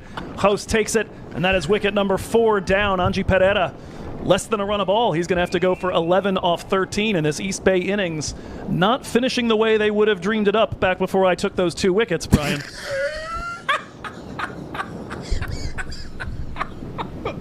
I'm trying to keep a straight face, but you've been their most effective bowler. Look at this again. This ball comes down with icicles on it. It is way up in the air, and if the ball is that far in the air, the man with the gloves is the one who has priority. So good catch. Well judged by Andrew House. And wicket number 4, 190 feels like a pipe dream. 150 is starting to feel unrealistic. Yeah, especially as you are now down Pereira, Ganesh, Gowda, Krishnamurti. At this point, you look at what's left to bring out there, and it's Vikash Mohan and Abhishek Paradkar as the 2 main guys that you would expect to be partnering Bandara and trying to find these runs to get the defendable total. Yeah, 150 starting to look challenging. That would be 30 off the last 22 balls. Another 40 is what you would need at this point, going at nearly 2 runs and over to get yourself in the vicinity of what Sanjay Krishnamurti identified early on. And yeah, nowhere near the 180 that was coming from that doubling the score at the 12th over at this point. It has been a bit of a parade of wicket falls. Amshi De Silva has now got 2 of them as he's claimed Ganesh and Angelo Pereira. So you're saying put away that metric. It doesn't work very well. N equals 1. It's not a proper experiment yet. We got to go double blind and need more numbers. Spoken like the college professor that you are, Mr. Hickey. Abhishek Paradkar off the strike on his first delivery faced. It'll be a pair of left-handed bats at the crease. And I mentioned beforehand, that's actually what the bulk of the bowlers here for Kings 11 Dallas would prefer. Most of them a lot more economical against left-handers. And no one with a bigger split than De Silva. We mentioned that earlier, 3.33 and a strike rate of 18 against lefty bats. Interesting field position. Corey Anderson down at cow corner. Right arm over the wicket, that one dancing along the tram line. But despite the slight protests of Kavan Bandara, at least in terms of facial expression, Sure. that'll be a dot, and De Silva continues to bowl a tight spell. It's a good delivery. It's just, as you said, inside the tram line. The obvious plan is to bowl wide, and the intention for Bandara is to hit to the leg side. So they have protection there, but they're trying to incentivize him by bowling wide. That one buried right down at his feet. Opportunity for a run out, but the throw well wide, and they will in fact take an overthrow from it. But that was one heck of a delivery, just right there at the feet, having to shuffle back just to make contact and keep it off the stumps. That is a brilliant Yorker. That is pitching on the popping crease, literally on the popping crease. You cannot bowl a better Yorker than that. And then the run-out opportunity. Unfortunately, the dot ball was spoiled by them getting that single. But that's this type of bowling from Amsha De Silva is exactly what you want in this stage.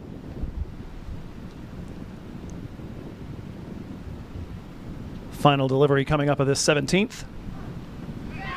This time pulls his length back. Did he get an edge? Indeed he did, and that is going to be a quick cameo for Abhishek Paradkar. He goes for 1 off 2. And East Bay are in an absolute world of hurt. Some idiot was talking earlier about no strike bowling. This is quick, and it is pacey. Look at the replay again. Look where Andreas House takes this up by his face. Literally had to jump. Really quick delivery, beating Abhishek Paradkar for pace, and a slight amount of movement off of the seam also. And look where Andres House takes that. That is a brilliant, brilliant catch. And look at the celebration. Thrill of victory, agony of defeat. Umpire Owen Brown says you're on your bike. 122 for 5.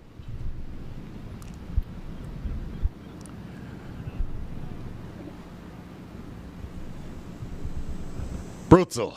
Absolutely brutal. And earlier we were talking about doubling the score and all of that. That's all a thing of the past. You're not quite to the point where you're just wanting to bat out the overs. I think you can still go on and score around 8 and over from here, but it's that much more difficult with the fight back in the last few overs for Kings 11 Dallas. Yeah, without doubt. Now, I would have to say, using our boxing analogy from beforehand, certainly Kings 11 ahead on points by this juncture. 3 overs for East Bay to do something about that, but it's going to have to be Hezbollah Durrani and Kavan Bandara as Ali Sheikh bowls his last from the racecourse end. First delivery, run to point, up with it quickly and back in from Remandar. So the decelerating at the wrong time. Not that there's ever a right time to decelerate, but the last 5 overs have only gone for 32 runs. So you're going in the opposite direction. 6.4 runs and over for the last 5, and that puts you sort of in a situation where you need runs at the back end. And another one down. As the bail is clipped off here, Ali Sheikh on target, and Hezbollah Durrani is going to have to leave for a golden duck. Ali Sheikh on target, as you mentioned. Look at this, full and straight, looking to play that one to mid-wicket, if not square leg. That's a ball that you play in the V. Yes, it's getting to the stage of the innings where you need quick runs. but playing directly across the line of a straight ball generally does not work out for you at any stage of a cricket match, particularly not at the death. It's the old you miss, I hit approach from Ali Sheikh. Look where he's aiming here. Let's replay from Ali Sheikh, just showing his muted reaction. There was more reaction in the stands that you could hear. And then you see on that replay, that shot is going toward mid-wicket again, if not square leg, looking to play completely across the line. Wicket number 6. And so now Vikash Mohan strolling out in at 8. And I did mention the team, generally speaking, does bat incredibly deep. Mohan has been, and so we get a look here at, again, that is the Kings 11 ownership. Have to be enjoying these last 5 overs. In addition, the man with the cap on, the red cap on, is Athernaki, Ali Sheikh's father, and he is about the most pleased person in the stadium as we speak. Wickets number 7 and 8 on the season for Ali Sheikh here in his final, rather in the last 2 overs. First delivery to Mohan is going to be a dot. It's just, it's unbelievable right now seeing this. It is the exact opposite of almost every East Bay innings all season. This time around strong in the power play. That one's wide of Ali Sheikh, and Vikash will get himself underway. A bit of more of a studied approach there from Vikash Mohan than what we saw from Hizbullah Durrani, trying to go really from ball 1 and paying the price for it moments ago. East Bay back down to going at 7s. Projection right now would have them at 140 or 141. Looking for the reverse sweep and bringing out the invention. That one's going to stay on the infield, chased down by Sandhu in a single. In fact, it's just a bye, so no run off the bat. You, obviously, Joe Hickey, have seen this team throughout the year. Where do they generate 10 runs and over, 11 runs and over? Do they have that in their capabilities from here? Vikash certainly does. We've seen a little of it from Bandara, as that one is going to be just wide, or just fine, rather, of the run of Unmuk Chand coming in from long on. And certainly a happy end to what has been another somewhat dispiriting over here for East Bay. Stand and deliver from Vikash, but that sort of work, Vikash is somebody who has gone at 170, 180 at the death in prior seasons, hasn't had as much opportunity to get in this year, but that'll be a good finish here as we take a look at some highlights. Yeah, there's just the fall of the wickets so far, 6 of them. That was a well-judged catch by Unmuk Chand. This next delivery here, to me, is a second wicket taken by Joe Hickey. Then as he shakes his head, and Corey Anderson in the business here, and then just a rash of wickets right at the very end here. That one going a mile in the air, and Andreas House with a well-judged catch. Then this, for me, is an excellent delivery, quick, absolute pacey, good catch by Andreas House to protect his face, and then Ali Sheikh doing the business there, knocking over for wicket number 6. And it will be Amshi De Silva taking the penultimate over here from the river end. Already 3 wickets in his kitty going at a run of ball. First delivery is a single off the bat of Kavan Bandara, and that'll bring Mohan, the avowed finisher, on strike.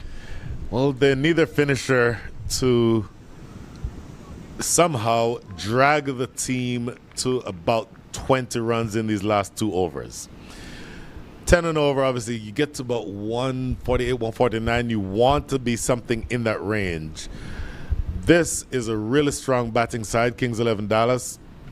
Their bowlers have performed, I think, creditably today. There's a lot of cricket to be played. Ooh, a full toss. Looked like it might have, in fact, gotten the elbow of the batter. Trying to figure out what Amshi's appealing for. He may be appealing for a leg before. I want to see this replay. Here, take a look at where this ball hits. Looks like he lost it completely. It's going down the leg side, so not LBW. Good decision by umpire Owen Brown, but it's almost like a full toss on your thigh at this stage of the innings is something you want to put away, is it not? I suppose just the element of surprise and enough pace on it to be unable to get that. Maybe the appeal was something more along the lines of he didn't offer a shot, so you can't give leg buys for that. You're exactly right, which is why it's curious that they did take a leg by. And I'd really want to know an explanation from the umpires, because clearly there was no shot offered. And under those circumstances, looking at this replay again, look at the batter. That is... Now, there is one stipulation that if you are taking evasive action, you are... Obviously, that is the most subjective standard in cricket. But maybe umpire Owen Brown thought, okay, that looked like he was trying to get out of the way. If that's the case, then you're allowed to take a leg by. Look out here. Oh. That ball rolled along the ground very, very short, but able to take the single prior to the arrival of Amshi at that end. I don't know if we have time to go back and look at that replay, because, again, my assumption is that it was assumed that he was taking evasive action. Then that would be the reason why you're allowed to take a leg by. At the very least, a full body cringe. The law book, I don't think, addresses full body cringes. It's almost as though he was bracing to get hit as opposed to taking evasive action. That one driven, but there is protection out in the deep. Ali Sheikh will come up to it. A single, and so far, even for all the oddities of it here, 3 singles and 2 leg buys, exactly what the doctor ordered here for Kings 11 Dallas. Just 7 balls left in the innings. And just to get to the 150 mark now would take better than 2 runs a ball. Yeah, this is definitely, the deceleration is well and truly on. The fight back by the Kings 11 Dallas, I think, will have them the happier team at this stage. Short ball. This one's going to fall in front of the fielder at deep mid-wicket. And just another single there. 6 from it, 4 of them off the bat, but East Bay now sitting at just barely over 7 runs and over. 135 for 6, 6 balls left to build a total.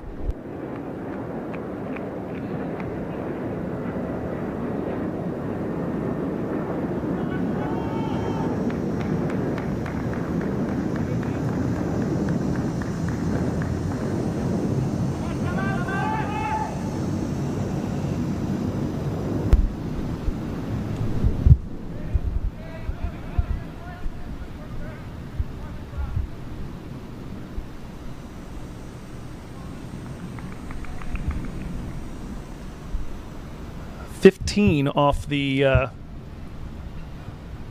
last 3 overs here for East Bay Blazers, a team that routinely goes at 8.5 to 9 runs and over at the death. Not able to get themselves out of first gear. The regular loss of wickets, 2 taken by De Silva, 1 by Sheikh, forcing a rebuild at a time where there's precious little time for it. It's going to be Rishabh Shimpi to bowl the 20th. Premeditation and finding the space over the top of drawn in fine leg. Vikash Mohan with a 4 to start off over number 20. Once again, premeditation, that's a scoop. Obviously intending for the ball to go in that direction with fine leg and third inside the circle. There are runs behind the wicket for you to have. Now, it's interesting that that's the field that you have set for Rishabh Shimpi. With all his pace, I would think something short of length would be more appropriate.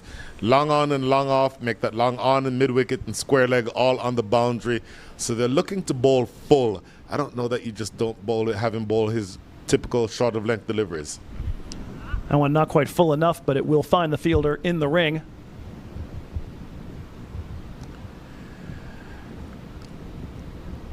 So you like the fact that they're asking Rishabh Shimpi to do something that he ordinarily doesn't do very often. His MO is just to come up and hammer it in short of length. Maybe you don't want a bouncer at this stage of the innings, but especially bowling at this stage of the innings, I don't know that a good hard length that is not drivable and you can't pull, I don't know that that's not a better option here for him. Unless you think you can take advantage of the aggression and get him to balloon one up in the air. That one looking to drag it to mid-wicket, but it ends up instead off the leading edge and towards Unmuk Chand at long off. So that delivery there is the one I'm referring to. That should be his stock ball. And for me, given his style of bowling, that's the best deliveries that he can bowl at this stage of the innings. Or maybe you switch completely to Yorker length. If you bowl a delivery like the very first ball of this over where you can get under to scoop it, that's not the type of ball you want to bowl here. That one does rise up. It's off the splice of the bat. Possibility for a moment of a caught and bowled, but Shimpy won't be able to get to it before it reaches the ground. You have your guy do what he does best. Short of length, this is skied, obviously just out of reach of the bowler himself. But for me, you make him bowl the types of deliveries that he's most comfortable bowling. Feels a lot better from that standpoint for me. Certainly, especially for a younger bowler, you don't want to completely upend what makes you comfortable out there and allows you to express yourself in a cricket sense. 2 balls left in the innings. That one will be shot over the top of the hand of Corey Anderson, looking again. Oh, the diving attempt at the boundary rope will not be successful. Rare misfield from Ali Sheikh, although it certainly took some getting to in the first place. For a moment there, thought that we were in with a chance at another one-handed snag. Boy, you are a hard grader, Mr. College Professor Joe Hickey. No, yeah, misfield's too strong. I'm admittedly blocked by a post. Alice Sheik diving full out, just getting the tip of his right finger to it, and it trickled over the rope. But a fortuitous boundary. You love that if you're the East Bay Blazers. Yeah, he dove into one side of the post that's in front of me and slid out the other, and all I knew is the ball got through him, and that was an upset given what we're used to from him. Could get to 150 with a boundary off the final ball. Stepping forward and drilling this one to a vacant area. That will go all the way. And a 6 to finish off the bat of Kevin Bandara. He and Vikash Mohan a few very useful boundaries in a productive 20th over. It goes for 15. 17 runs come from the last over. I will tell you, the lesson there is do what you do best. He tried a slower delivery, slow, loopy off-cutter, and it got hammered over corner for 6. So they finished with a flourish. 17 runs come from that last over. Here you see on the scorecard, 39 and 41 at the top. A bunch of disappointing scores in the middle, but a bit of a flourish. Kevin Bandara, 24 from 16. Vikash Mohan, 12 from 9. The bowlers. We'll take a look here at that card for Kings 11 Dallas as it was a little bit ugly early on, but just about everybody managed to pull those economies back. And, of course, your big wicket takers, Amshi De Silva, 3 of those, and he takes out some big names, Saideep Ganesh, Angelo Pereira, and the burgeoning all-rounder Abhishek Paradkar. Paradkar leaving for just 1 off 2. A pair there as well for Ali Sheikh as he bowls Hizbullah Durrani. And 1 there from Obis Pinar. We'll take a look here at the highlights of the innings. A couple of good blows again. That opening wicket partnership of 76 was a brilliant one. And a fortuitous edge there, and I think some really nice strokes down the ground. The fight back came after the wicket started falling. And that 1-6 that went a mile in the air. Ali Sheikh, I think, does well in a number of ways, and the wickets that fell essentially put the brakes on the East Bay Blazers. And you've gotten themselves in the position, you see that good catch by Unmuk Chand to start things off. You've gotten yourself in the position here where you fought back a little bit, and even though you didn't get to the 190 or the 200 mark that we're talking about there, I think you still are in the position where you generated momentum toward the back end of the innings. Yeah, certainly without that 20th over, East Bay is going in with their heads low. Kings 11 Dallas really on a high from having gone from 96 for 1 through 12, or 90 for 1 rather through 12, all the way to a total that was potentially going to land in the 140s. You would feel incredibly good about yourself. Maybe just a little bit of a wobble, knowing that you've given up some big late runs against a team that has certainly the best bowling attack in this group and among the best ones in minor league. Yeah, this is a little bit of a flourish. This is the last over. There's a scoop shot that goes away. And for me, the lesson there for Rishabh Shimpi, do what you do best. That last ball going out of the stadium for 6. So we are really nicely poised here, Joe Hickey. We'll take a break with the players. I see the imposing figure of Carmine LaRue warming up. It will not be an easy chase. Kings 11 Dallas need 153. See you soon.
जब इनके पास था ना जो मैं इधर चाहिए मेरे आगे उपयोग वैसे तो सारा कुछ मैं करवाता था जैसे मैं गया हूँ तो ये है उनके साथ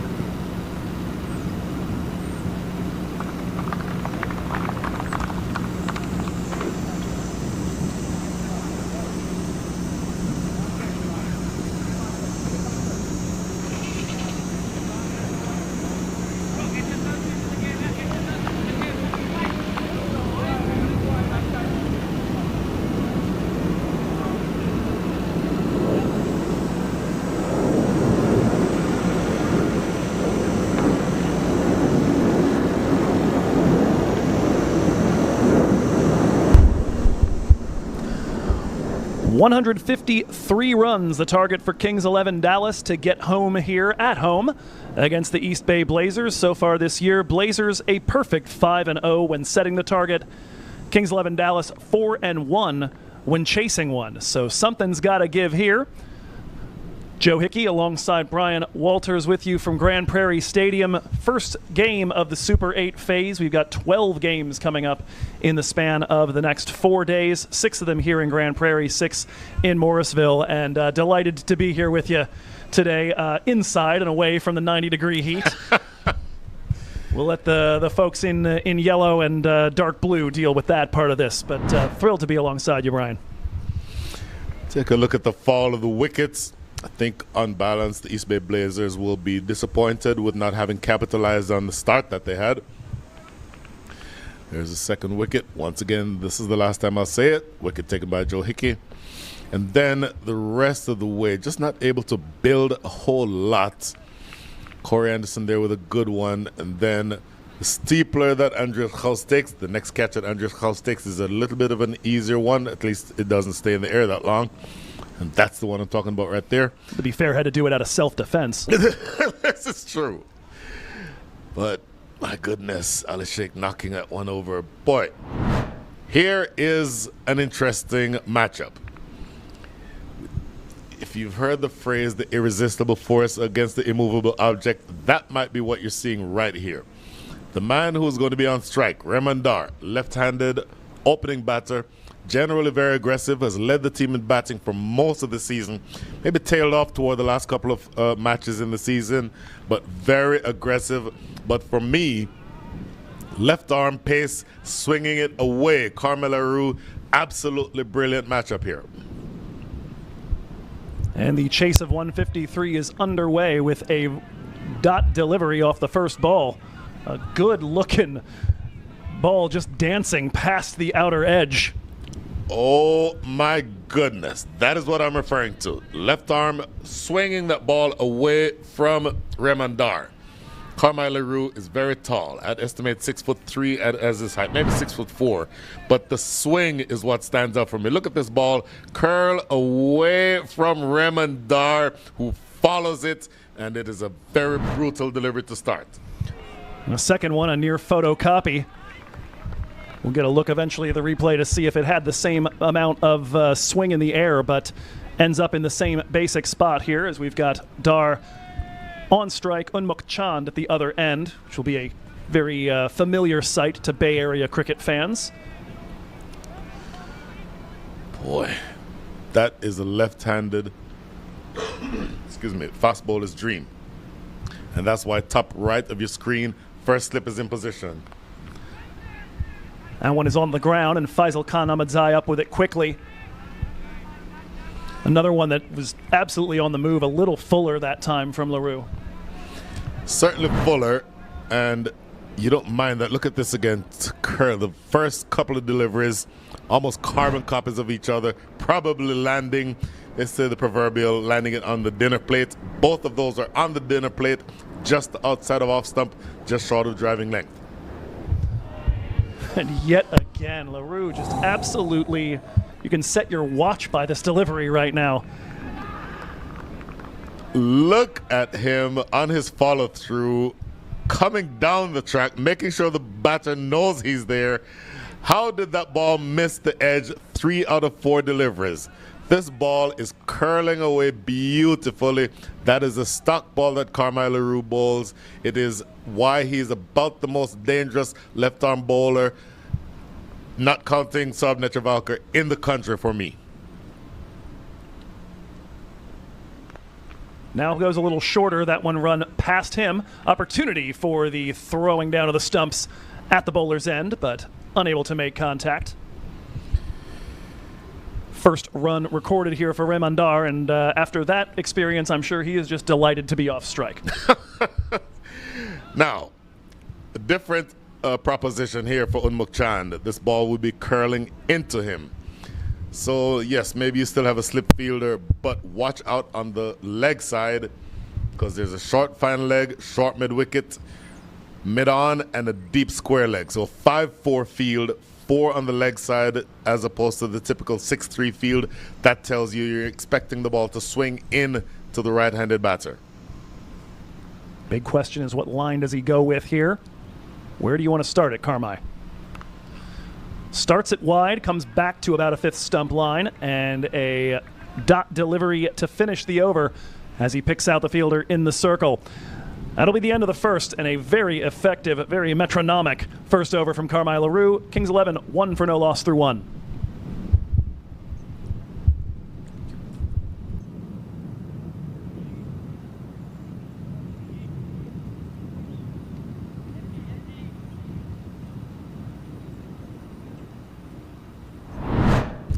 Take a look at the first over here. There's a first, there's a second. This one is a little shorter. In fact, that was a 4th. And then the last one, beautiful. Not a lot that you can do with that. So he is going to be a handful to score off of, Carmi LaRue. And you can just about expect that you're going to see all of it up front as East Bay try to make that 153 look like as big of a mountain as possible. They're going to go righty-lefty to start here, and we were having a little discussion off-air about who they might go to in the power play. Sometimes a little Sanjay Krishnamurthy, sometimes Faisal Khan Ahmadzai, but they're going to go with Rushil Ugarkar, likely here at the start and then quite probably down near the finish. First delivery worked off the pads, and that's just under the hand of the fielder in the circle at backward square. That'll go all the way for a 4. First boundary of the innings for Kings 11. So note, excuse me, that Rushil Ugarkar is bowling around the wicket to the left-handed Remandar. If you bowl around the wicket, that creates an angle that helps the shot down the leg side. So you have to be on off stump. From that delivery, that line to me is too straight. The angle is taking it down the leg side. If you get inside the line, it's easy runs, particularly with Carmi LaRue fine leg, a short fine leg inside the circle. Ugarkar now over the wicket, and that one ties Dar in knots. A little bit of swing on offer, and somehow again has not made contact with it. But that is the angle that he needs to bowl. Look, see how difficult, much more difficult. I would say that that ball is almost on the same line, maybe just a little wider than the first delivery. But because of the angle from around the wicket, so from over the wicket versus around the wicket, that makes it a more difficult ball to play. Sticking with that, and this time again wandering down leg, and again punished. Almost the same spot the first boundary was hit, but with even a little more pace. Certainly, as you see on that line, if you see the previous delivery was outside the line of off stump, this one is on the body.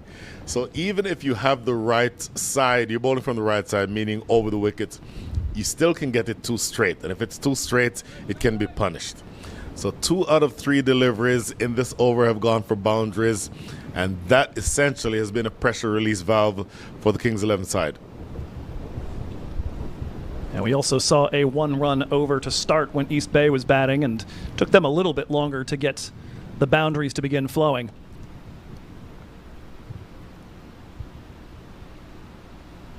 Back to round the wicket. And this time there is that line. So we've seen a little of the good, a little of the bad from both positions at this point. That time around, 4th, 5th stump line, able to get it to dance past the edge. I'd be curious in seeing this replay. Yeah, and even better than the replay, I'd be curious in knowing what the plan is. From very wide of the crease, if you're going to bowl around the wicket, you don't mind the line being out there. You don't want it to be too straight. But again, my preference would be for him to be over the wicket. That one in the air for a moment, a nice sliding play to keep it inside the circle as Ugarkar continues round the wicket, and Brian Walters does not get his desired plan here. But it is a little all over the place right now, and 2 boundaries, but also 3 rather expertly bowled balls.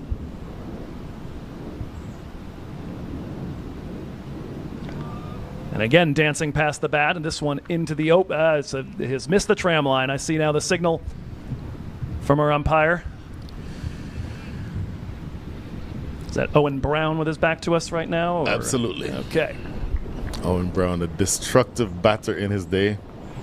Was talking to him this past weekend about a double century that he scored in Houston about 10 or so years ago now. So he did damage when he was batting. Different assignment here, obviously. Last ball of the over for Ugarkar. That one run on the ground. They will take the quick single. So it ends up being 10 from it. A pair of boundaries off of 2 Ugarkar balls that just could not quite find the right line. Kings 11 Dallas 11 for no loss.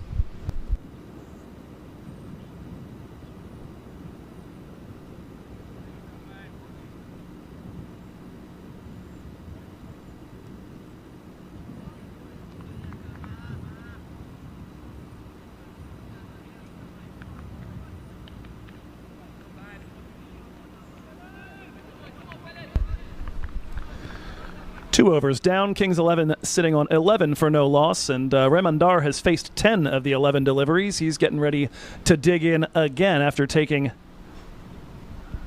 the single off the last ball of that over. He's back on strike against Carmine LaRue.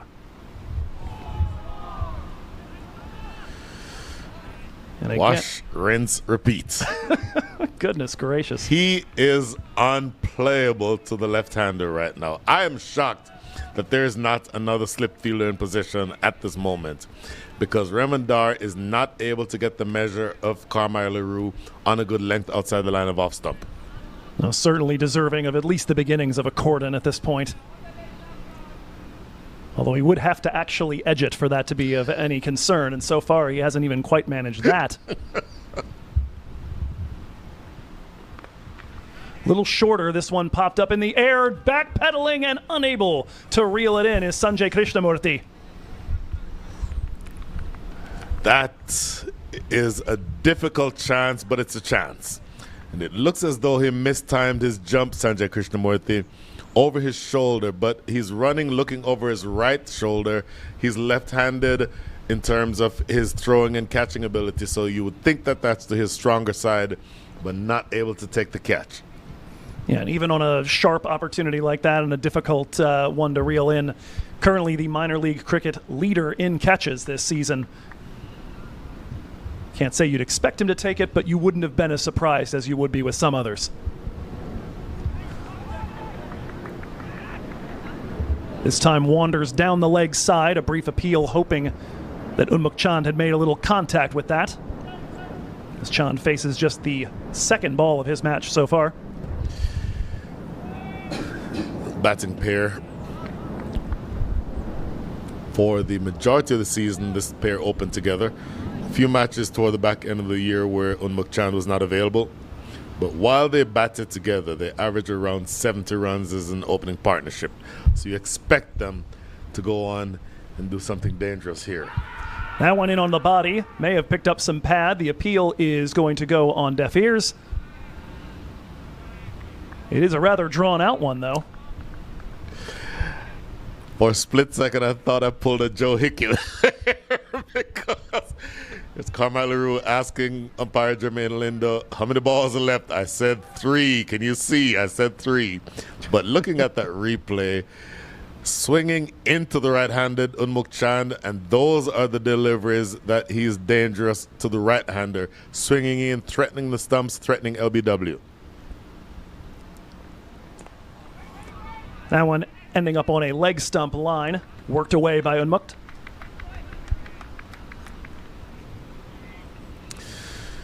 Boy, you have the batting here if you are the Kings 11 Dallas side to accelerate toward the back end of the innings if you need to.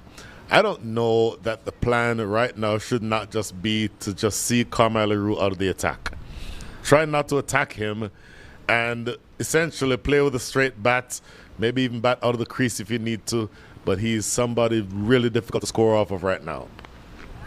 Not quite as much motion in the air on that one, but Dar gets back to it, but picks out Sujith Gowda. Yeah, hard to argue with that as a plan of attack here. Certainly Kings 11 Dallas this season, phenomenal team in the middle overs. We've talked about them being one of the best batting teams in the competition, period, but specifically in the middle overs. They score faster than anybody, and they preserve wickets the whole way. They lose, I think, an average of barely 2 in those 9 overs, although that is in the air and finding its way all the way for 6. Anji Pereira thought he was in it for just a moment, but quite a piece of work there off the bat of Raymond Dar, and let's get a look at that replay. That was a bit streaky. How did that go for 6? He's looking to play that to mid-wicket and gets a leading edge. Somehow that carries the deep third for 6. Yeah, I knew calling it live, it looked like an optical illusion. I had no idea what had just happened. Not so dissimilar to the one we saw earlier that somehow made it out off the bat of Gowda, but as it goes down, musses up Leroux's numbers just a little bit. Oh my goodness, yes. 3 overs down, Kings 11, 20 for no loss.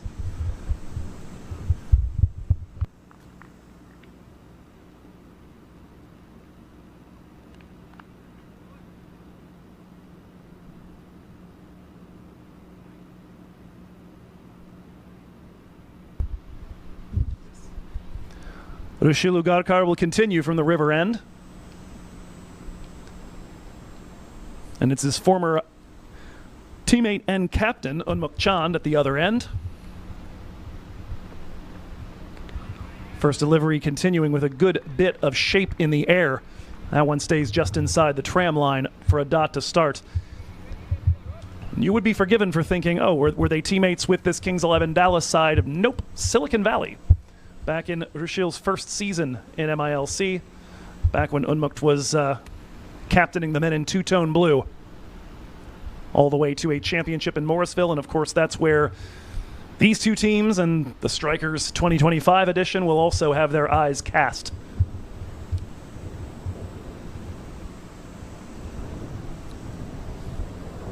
Ten came off Ugarkar's first. That one had even too much shape, was going to be a wide, but Chand bottom edges that into the ground. So far, Unmuk Chand make that Rushil Ugarkar looks more comfortable bowling to the right-handed Unmuk Chand than he does to the left-handed Raymond Dar. Of course, if you watch the I know you watched the Major League Championship or the final this year, this young man is the man who was tasked with bowling the final over. Remind me how many runs he defended in that last over. 12 against the Glens. Oh. Comes a little bit shorter with his length and a misfield in the covers by Faisal Khan. That'll allow them to scamper a single. But now I vividly remember it. I was sat right where you are right now, and they couldn't go to Kyron Pollard for that final over, and I saw them give the ball to him. And for a moment, my heart sank because I was very, very worried about. It's like, oh, don't send the young man to the Wolves. I had nothing to be worried about. What an incredible over he bowled. I will tell you, I was at home, I was watching, and my heart leapt into my mouth when I saw them hand the ball to Rushil, who I've known him the entire time that he's been in the league, particularly when he played here with what was then the Dallas Mustangs, and just a tremendous young man, absolutely tremendous, but that was such a high-pressure situation. As I said earlier, he looks better bowling to Unmuk Chand than he does the left-handed Raymond Dar. Let's see how he does here. Dar using the feet to try to make a little bit of room, which it's going to be a wide on height, I believe, there. But backpedaling, and I almost wonder a little bit about that decision from Dar, unless he thinks a very stark adjustment is coming from Ugarkar. We saw earlier that Ugarkar kept, ending up down that leg side line. Yeah, that length doesn't do a lot of good. You waste your one short ball for the over when it's that high. Better length. This one is in the air. Long run, but flagged down on a hop by Hezbollah Durrani. And he'll limit that to just a single. For just a moment, thought that perhaps Ugarkar had gotten Dar to pick out the man at backward square. I had the same thought. Off the bat, I thought two things. Number one, he hit it cleanly enough to carry down to the field at deep square leg. And then number two, once I realized he wasn't going to get there, I thought it was going to go for 4. But a good piece of athletic fielding in the deep, that's what you want at this stage of the innings.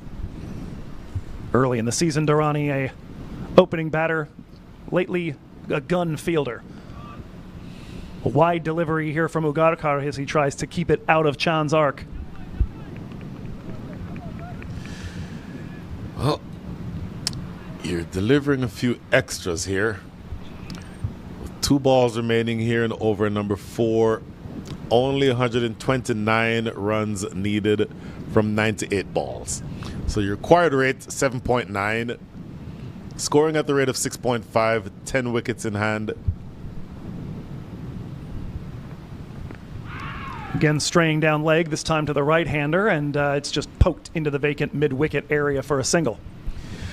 So if you're looking to construct your chase, 1 delivery left in over number 4, 25 runs on the board, 7.92 and over, does not challenge a strong batting side. So you need wickets. If you're East Bay, you absolutely need wickets. For me, that's an argument to keep Carmine LaRue on certainly this next over, and I don't know that I wouldn't bowl him for his 4th over up front, because you absolutely need to get wickets here. Certainly when you have somebody who's been as dangerous as Abhishek Paradkar, Rushil Ugarkar's got experience bowling at the death, as we discussed. You've got options if you do spend Carmine up front. And you're absolutely right. You've got to start dismissing some of these top order batters and give yourself a chance not to face the entire middle overs of House and Anderson. That one is in the air and has picked out an area with no fielders and a 4 to finish off the over. Elegant looking shot. That one did not swing. It was in the slot and drilled straight down the ground by Rahman Dar. So both innings have started similarly. A very tight first over, and then little by little the batting side starts breaking the shackles. End of over number 4, 29 without loss.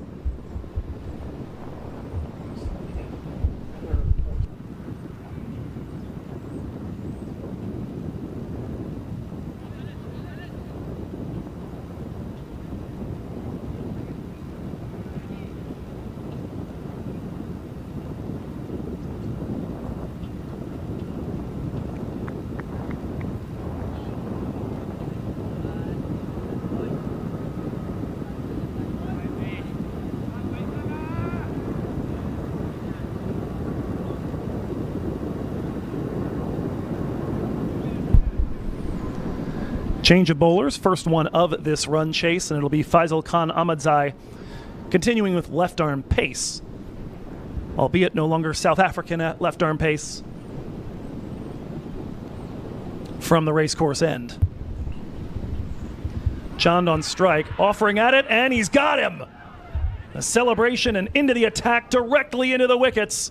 Faisal Khan Ahmadzai takes the edge of Chand into the gloves of Saideep Ganesh. Oh, that's a big one. We keep talking about it. The angle created going over the wicket, slanting it across the right-handed Unmukt Chand. Look at that delivery. And it is a ball that is leaving Unmukt Chand. I will tell you, who should get at least half credit for that wicket? Not you, Carmine LaRue. Because all the other deliveries from the left-hander are swinging into Unmukt Chand. This delivery is actually going away, but because of the fact that all the other deliveries are swinging in, Unmukt Chand is playing for the swing. It's a ball that he could have left alone on length or on line, but he's following it because he's expecting it to come back in. So that is a big wicket, and at least part of the credit goes not to you, but to Carmine LaRue. You don't always talk about bowling in partnerships when they're coming at you from the same end. You're exactly right. Yeah, it absolutely pans out that way here. And for Faisal Khan, his 8th wicket of the season. And a big one, although it is, of course, with this team out of the frying pan, right into the fire. Here comes Andres Jos in at 3. We said it before, needed some power play wickets, needed to eat into this Kings 11 side. They absolutely knock it around in the middle overs. You need to give yourself something that you can, some reason to hope, some ability to survive. Interestingly here, a slip in place for Faisal. First ball finds that slip, Vikash Mohan. So candidly, this is the first time I've seen Faisal Khan Ahmedzai. So he obviously swings it away from the right-handers, which is counterintuitive because most lefties swing the ball into the right-handers. So not surprising that you have a slip fielder in position. It's the type of delivery that justifies getting rid of Unmuk Chand. The ball leaving the right-handers is a really dangerous one. And Vikash stays put there, hoping to tempt him with another one of these slight out swingers. That one's a bump ball straight back to Khan.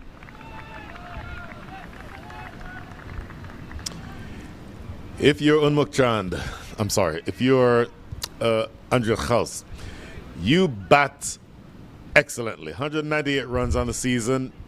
And bearing in mind, he only played he only played 3 games because he was in the CPL for much of the season.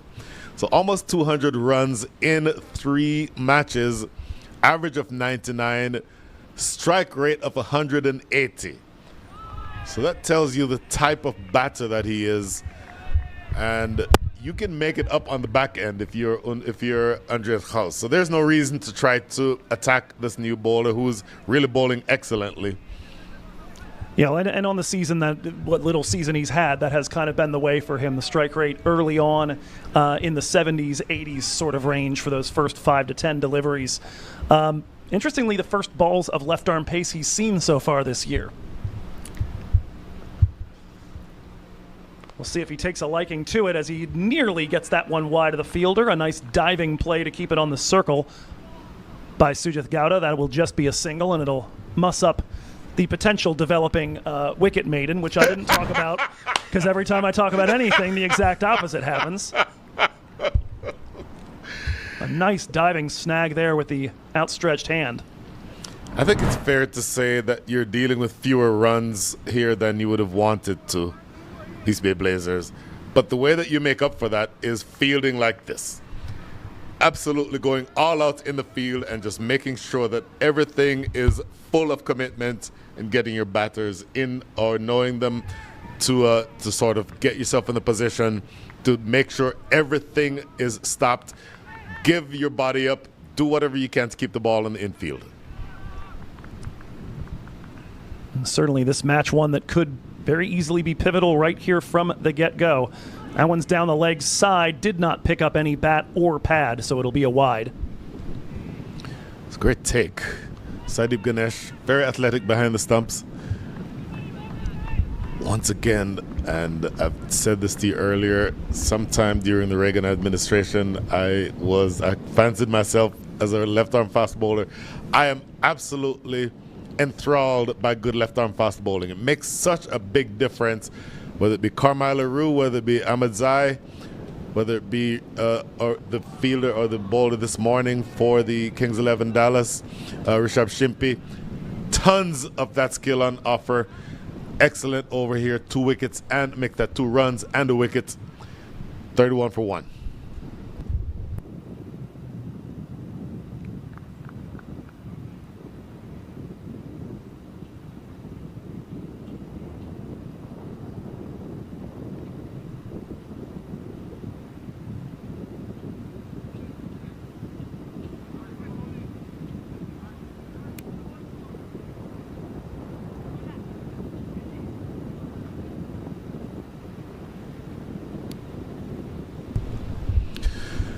Five overs in the books, 31 for 1. Big picture, 122 runs needed from the next 90 balls. And that man in the center of your picture right now, I think, is who needs to have the ball in his hand. Carmine LaRue. Saw what he did. 2 overs. First over only went for 1 run. The second over went for 9, but somehow the last ball of the second over went for 6 in exactly the opposite direction of where Remandar was trying to bowl it. If you're going to take wickets, you have to have Carmine LaRue bowling. Yeah, certainly if the only boundary you've given up was essentially a miss hit, you feel like you're on point. What a great delivery. You can tell how much they want Andreas Gauss's wicket. So this is South African to South African. Don't know whether or not these two would have played against each other in South Africa, but they obviously know each other's games. Look at this. Oh. Boy, that, and again, the in-swing and the little nip out, the absolute demon delivery from a left-hander just about got the job done right there.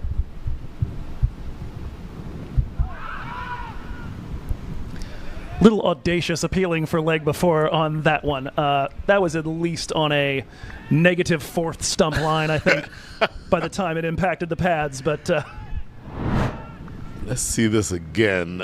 Candidly, my eyes were off the screen. Look at this. Look at that ball swinging. Oh, that's number 1 was swinging in. Number 2, pitch outside leg. Number 3 would have hit maybe the 8th stump. Great delivery again. Carmine LaRue's hand is on top of his head. What do I need to do to find the edge? How on earth did that miss edge and stumps? Oh my goodness. He has got the ball talking. He has the most quizzical of looks on his face. Look at this again. This is a better angle here. Cut him in half. That is the definition of cutting the batter in half. 4 dots on the trot here to Andreas Gauss. And nearly a chop on that one. Goodness gracious, he finally gets the edge, and this time it just barely goes wide of the stumps. So now, if you're thinking, all right, I just used my best strike bowler. He's into his 3rd over. He only has 8 deliveries left in this match. Do you bowl him the 4th over now, or do you hold him back? If he's making people this uncomfortable right now, I think you keep with it. That looks like a test match. I want to see that forward defensive again. I think the plan is please see this man off. Look at this replay again when we get to it.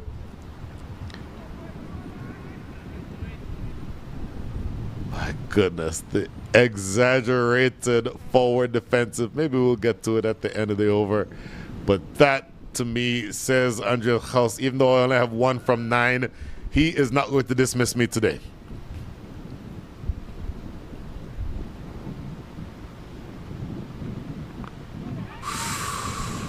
In the air for an agonizingly long time if you're Andreas Gauss. A maiden bowled by Carmine LaRue, 31 for 1 after 6. Okay, so let's see this forward defense. Oh, all the balls. Okay, well, look at all the deliveries in this over. Unplayable. Almost chopped that one on.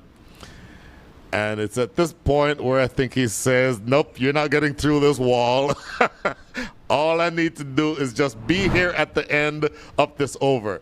No runs came off of that over. I think you'll take that exchange if you are Kings 11 Dallas. No runs, but no wickets, and 1 less over for Carmine LaRue to bowl. Well, that's the only thing now, I think, almost psychologically, that has me at all thinking about not bowling LaRue for a 4th over right away, is the psychological lift of getting through his spell for Kings 11. Would that change the momentum for them at all? Or do you sit there and say, oh, we got to keep targeting other bowlers while we wait to have to deal with that last over of LaRue that could be coming at any moment? And by the way, who do you target? Because Mr. Faisal Ahmadzai is looking really dangerous. Almost as dangerous, if not more so. Maybe not more so, but he does have a wicket, and he's swinging it the opposite direction from what you'd expect. So, no easy bowlers to take on. Full, driven down the ground. You're not outside of the power play, so some protection in the deep. Well, that's another one that just moved a mile in the air with that reverse swing coming into the left-hander. So again, he swings it in an unorthodox way into the right-handers, make that into the left-handers, away from the right-handers. He is a difficult bowler to face. So again, there's no easy bowlers to take on. And by the way, look at the required rate. It's now up to 8.75. It's going in the opposite direction of the way you want it if you're Kings 11 Dallas. Whipped away for 4. That is the typical Andreas House shot. Overpitched, put away through mid-wickets. And that time around, one with very little motion, very little movement in the air, and yeah, Andres knows what to do with that.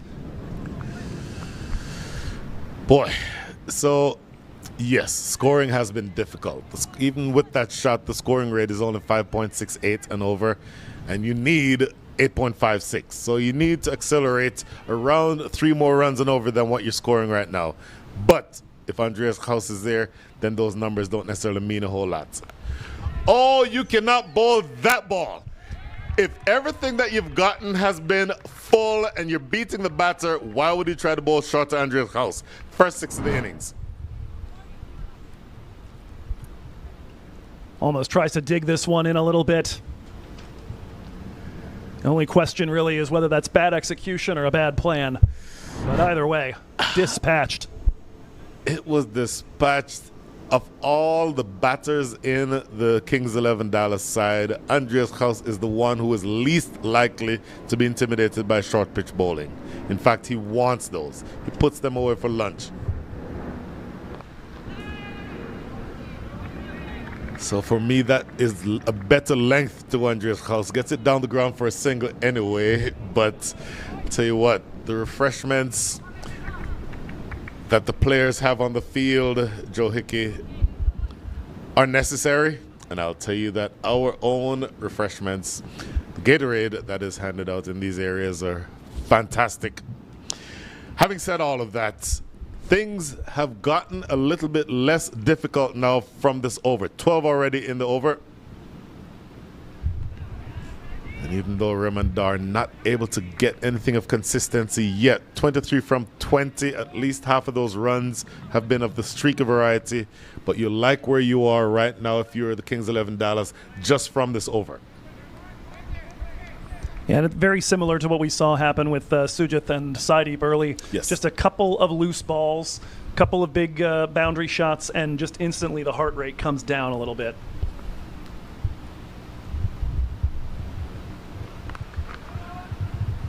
Very interesting. He goes short. He does have some pace, and he surprised Remandar with that short delivery. So a dot ball closes out the most expensive over in the innings. Kings 11 Dallas. Look at this delivery again, just on the body, bouncing waist height. He puts those away in his sleep, Andreas House. End of over number 7, 43 for 1.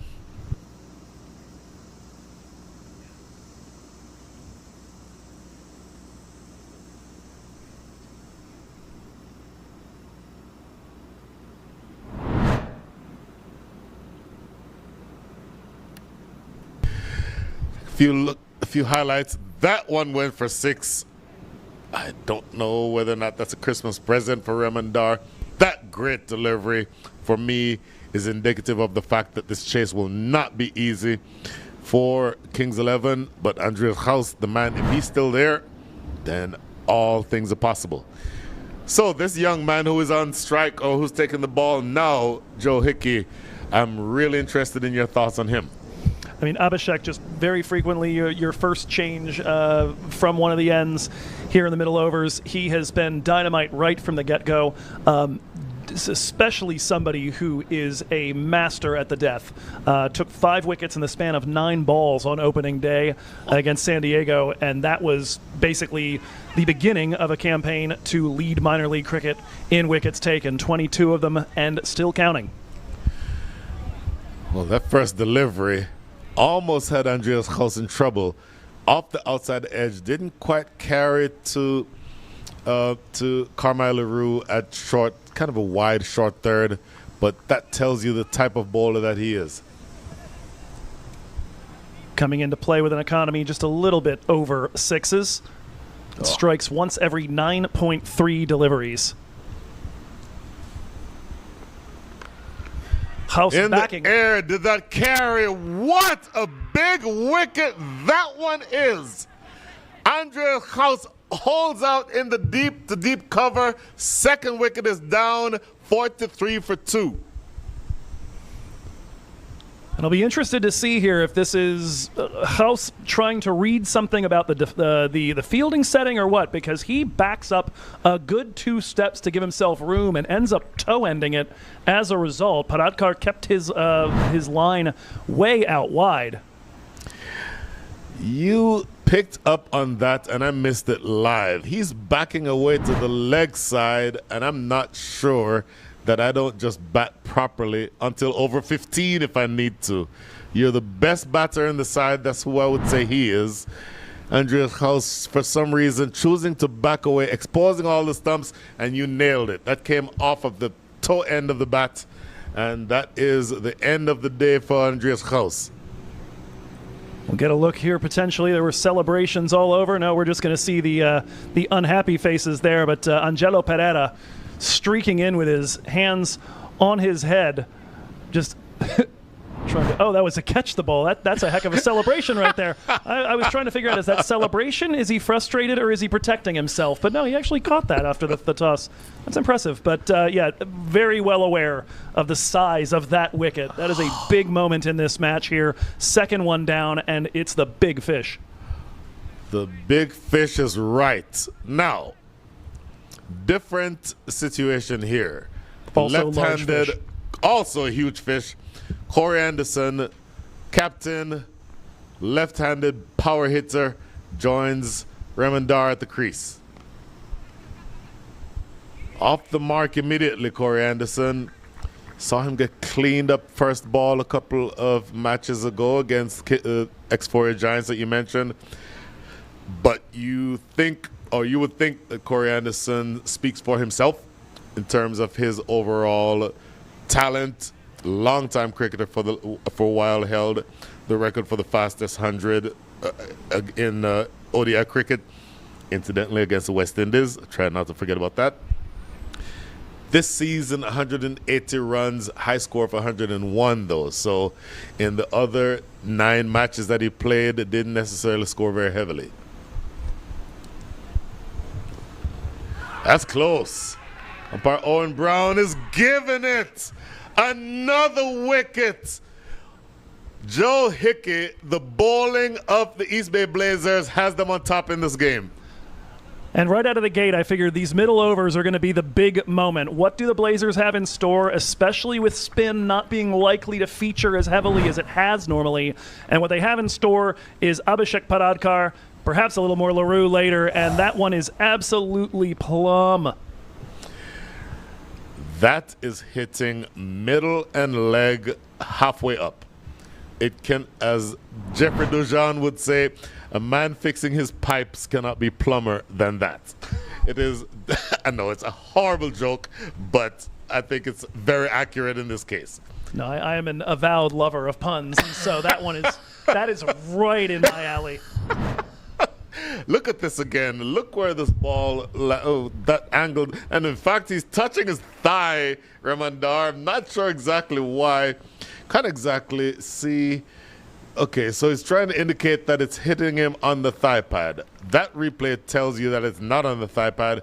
But you can be dismissed, LBW, even if it does hit you on the thigh pad, if the ball is hammering into the stumps. And for me, that's banging into middle and leg. Yeah, it may well have gotten thigh pad, but it's back leg thigh pad. He's already back deep in his crease to begin with, and he's kind of down with that leg rather severely bent. So, yeah, don't think any issues for height there, despite the protests.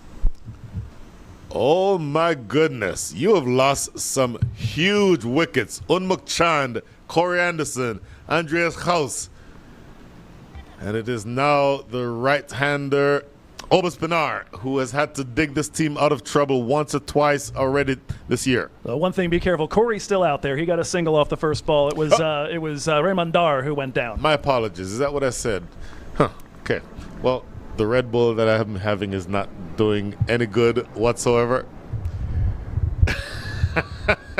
All the same, Dar was certainly a purveyor of shots that boggled our minds as well during his time at the crease. So I'm sure the Blazers will be happy to see the back of him as well. Stroked through the outfield. A couple of runs here, probably. Angelo Pereira giving it a look. 2 more runs, but my goodness, what an excellent over this one is with 1 ball remaining. I will tell you that things are going to be more and more difficult for you here. Good look at that replay and the Remondar's reaction. Probably the umpires will not be very happy with him indicating or trying to convince the umpire of something other than the umpire thinking it was out. Last ball, over number 8. Goes for the big drive, gets an under edge. Obespinar will hold on to the strike. What an excellent over. 2 wickets in that over and only 4 runs off the bat. Excellent bowling by the man who comes as advertised, obviously. Abhishek Pradkar is in the game, 48 for 3.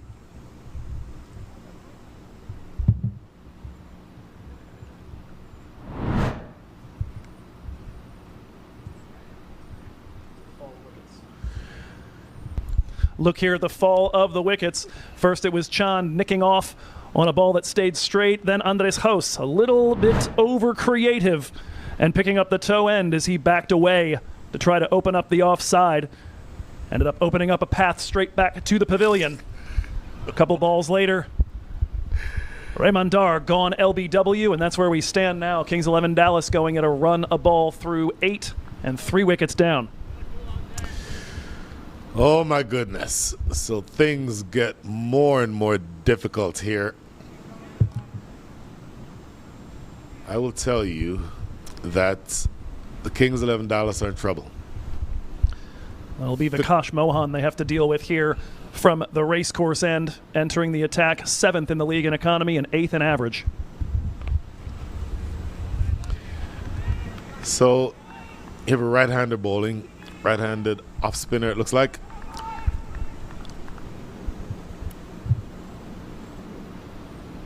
If you are the right-handed Obespinar, you're now starting to think, okay, things are starting to get a little bit tricky. Maybe I need to start getting myself in position to take advantage of this batter, of this bowler rather, who is turning the ball into me. But the angle is from around the wicket, so it's a little bit more difficult to attack with that angle across the batter. Yeah, almost like a slow motion Faisal Khan, kind of creating the same angle and still having it come back into you. Yep.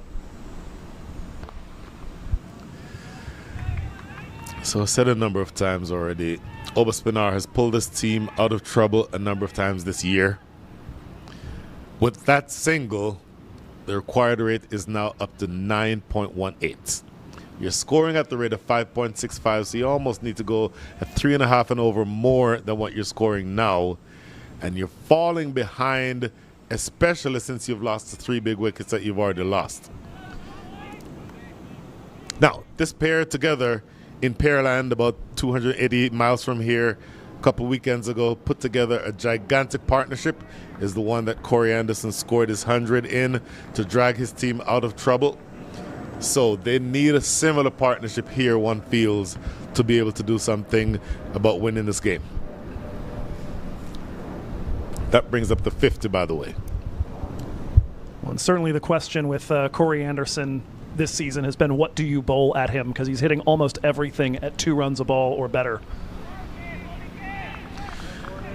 Excellent first over by Vikash Mohan, just 2 runs coming from it. 50 up, few highlights here. So Unmuk Chand dismissed there. Excellent bowling overall. Andre Haus, I think it's fair to say that he may have given that one away.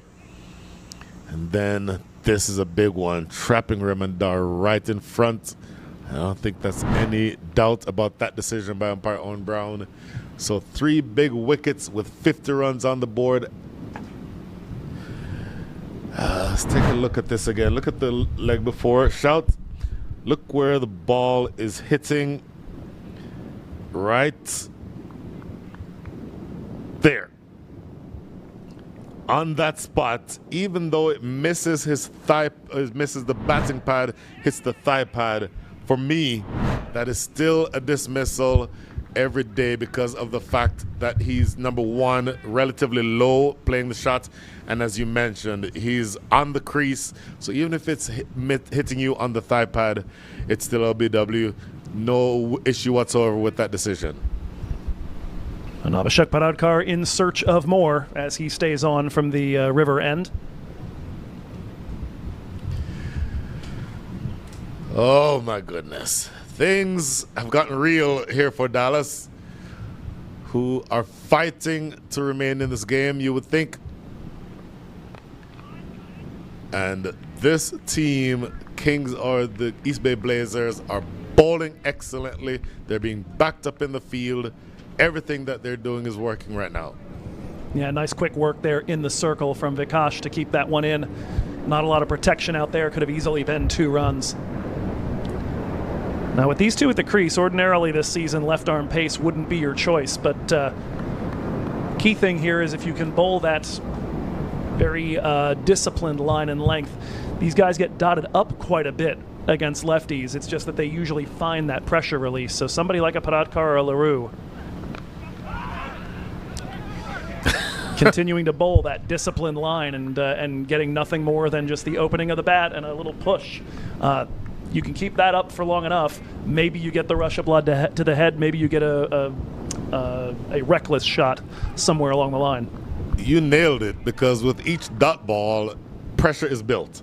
Heck, at this stage, with each single, pressure is built because you're needing almost 10 runs and over from here. And the fielding side is more and more animated. They're definitely feeling like they're into the game. So spray down the leg side, though, so you'll get a couple of free runs here. Yeah, wide on top of that, I think Abhishek appealing for potentially it having gotten some pad. No question that was a wide. So take a look at this going down the leg side. Very close to that front thigh pad, but to me that's, I think, a fair call by umpire Owen Brown. Corey Anderson, how does he approach this? 3 from 3, a big hitter, but he knows that his team needs him to at least bat long. How does he approach the next 3 balls? Down the leg side, more runs here. A long run by the fielder, short fine leg, or backward square leg rather. He was not able to get to it, and it goes away for 4. I'll say this, I'm not sure Carmi's moving great in the field today. It's the second one I've seen where just doesn't seem to quite be able to get to full gallop. I'm wondering if there's some underlying issue potentially. He's at least a year removed from a serious knee injury. I don't know that he's not saving himself to give everything that he has in this last over that he has to bowl. That would be fair. Now, the other element is that the fielder backward square leg, and it's kind of hard for me to see who it is, but he was sprinting a la Usain Bolt. And Carmine LaRue probably thinks if either of us is going to get to that ball, it's going to be him. Let me just save myself. Yeah, that is Hezbollah Durrani, who I mentioned before has become quite the gun fielder, and no hesitation at all about throwing himself around the field. Reminds me of when I first saw Sanjay Krishnamurthy live at the age of 18. And that was what got my attention. It wasn't the hitting or the bowling, because the first game, that's all he did, but he was incredible as a boundary rider. More free runs here. That is wide number 9 on the day. You will take all these free runs that you can get. Well, and the vast majority of them so far have been these leg side wides, really trying to bust Corey Anderson, or we saw it before with Raymond Dar, in on the legs and trying to find that right line. Paradkar's missed a couple of times in this over. In fact, arguably missed on the 4 leg buys. Yes. Yeah. Now, you can make the argument that it's probably not to your advantage to be bowling at Corey Anderson's body. Very strong on the leg side. Oh my goodness! Chopped on the last ball of over number 10, 58 for 4. Going to look to see if there's any movement in the air or off the surface there, but that was a very timid shot thrown by Corey Anderson. Just left the bat dangling out there and an under edge straight onto the woodwork. Slower delivery and a gigantic gap between bat and pad, playing well away from his body, Corey Anderson. Oh my. Abhishek Paradkar, as advertised. 3 wickets, 9 runs off of his first 2. In case anybody watching is wondering how he led minor league in wickets this season, that's how. That's more or less how.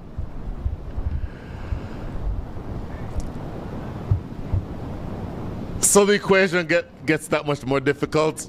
95 needed in the last 10. They need to score at the rate of 9.5 and over. And we're going to have Ali Sheikh in at 6.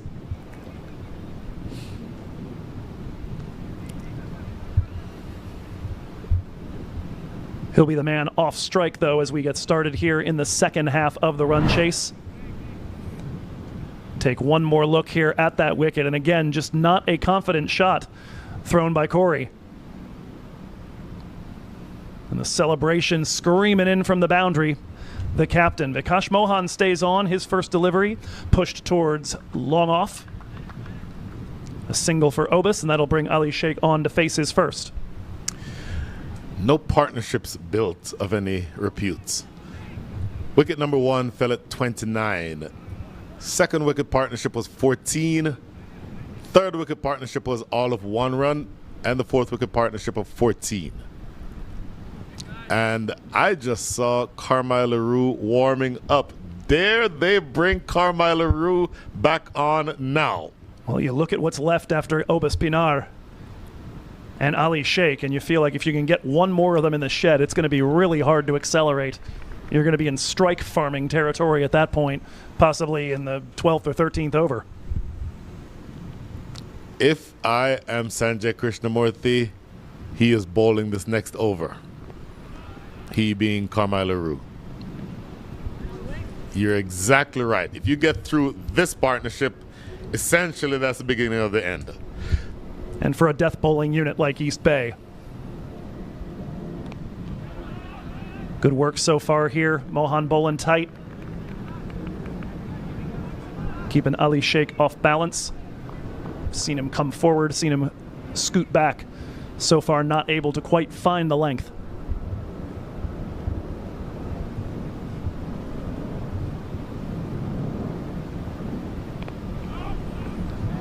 Trying to get off strike, but again, quick in the field. And you said it earlier, Brian, the chirpiness, the alertness, everybody's switched on amongst the men in yellow right now.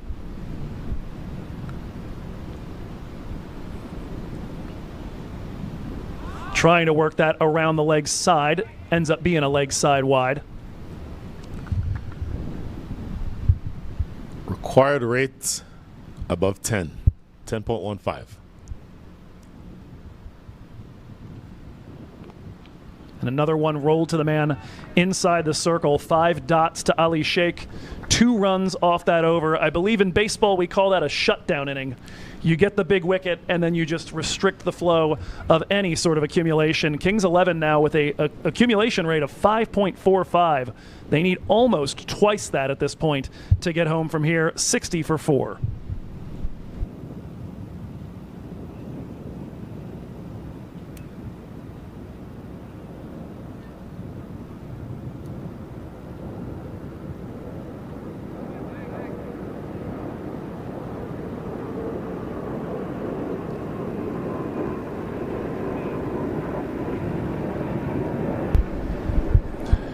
Won't be Carmine LaRue yet, but it will be left arm pace coming from the river end. Faisal Khan Ahmadzai back into the attack.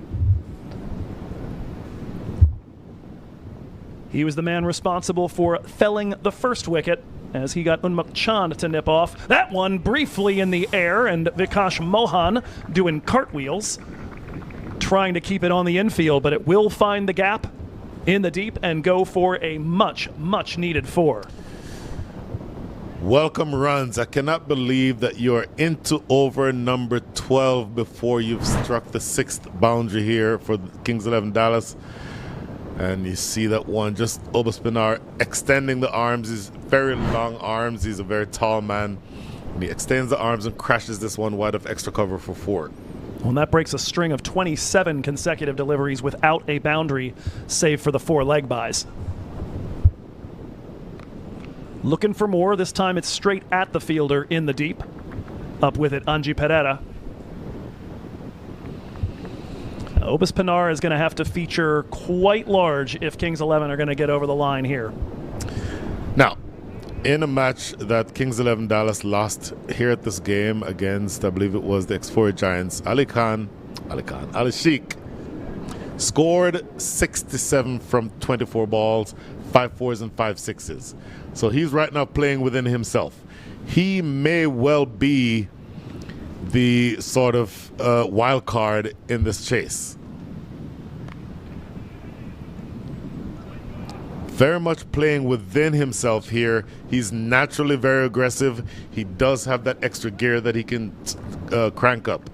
Well, I think at this point in particular, being keenly aware of how important his wicket and Obaspinar's wicket are, can't really afford to do anything rash too early here.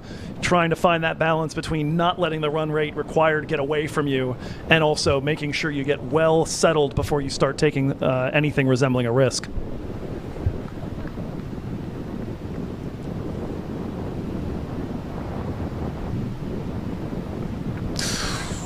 May have, no nick there. I saw the head drop from Obaspinar and for a second thought he had his edge taken again. Well, just for the body language alone tells you it's a moral victory for the bowler. But he's still there, Obaspinar. Coming down now to do some gardening, just tapping away at that good spot shot of driving length on the pitch. This is excellent bowling by Faisal Khan Ahmedzai. This time goes short and down the leg side, and that is pulled away and just barely fine and quick enough to make it to the rope. A second boundary in the over for Obas. So you nailed it. It's on his body, and he just helps himself. Not a full-blooded shot, just helping it around the corner. That line right there is one that you cannot bowl. From over the wicket, that ball has to be outside the line of off stump. That's where you get your pressure-building balls. This one is easily put away. And now going a little bit wider, and it's punched, but not fast enough, not well enough timed to beat Sujith Gowda at the rope. It will be 2.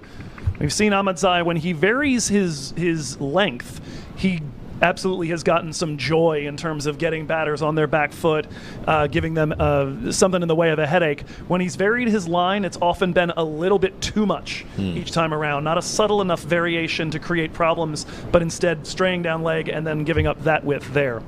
2 off that final delivery of the over. It winds up being 12 off the 12th. Kings 11 back up to a run of ball, 72 for 4.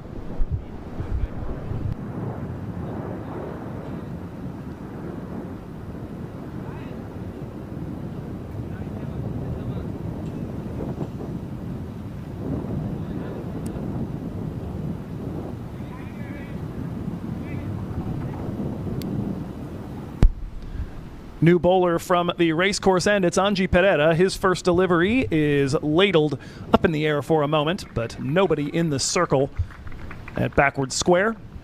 And that'll be a single to start for Ali Sheikh. Correction, Vikash Mohan still on, my mistake. Well, you do have a lot of bowling depth. So many options. The captain himself has not yet bowled. Do have the 1 over from Carmine LaRue still in your back pocket. Rocking back to try to access that V in the middle. Pinar with another single. Mohan almost somebody that teams occasionally get tempted to just see out when he's really on his day. Incredibly economical bowler. And has had one weekend this year where he essentially won 2 games almost himself, it felt like. That one finds a vacant area. Thoughts of taking a second, but Pinar will scamper back. I don't think you have the luxury of seeing anybody off at this stage.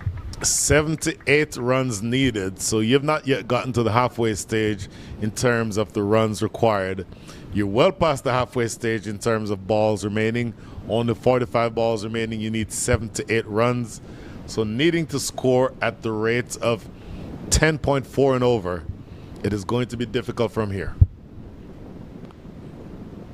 Another push to the man at long on.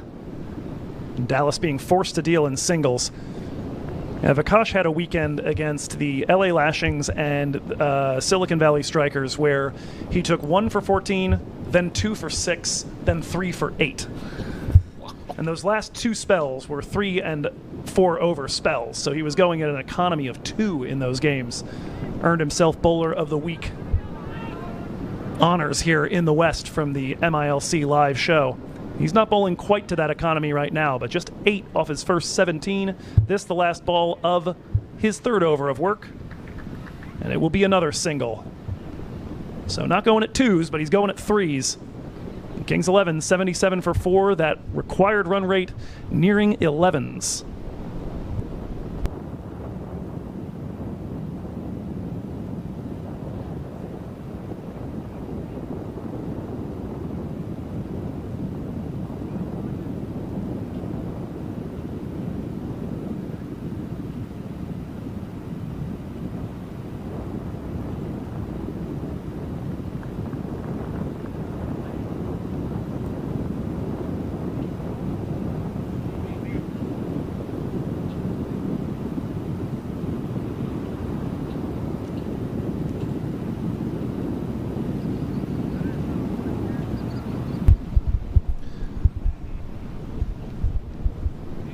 And back into the attack, Abhishek Paradkar continuing from the river end after a brief respite as Faisal Khan bowled it over.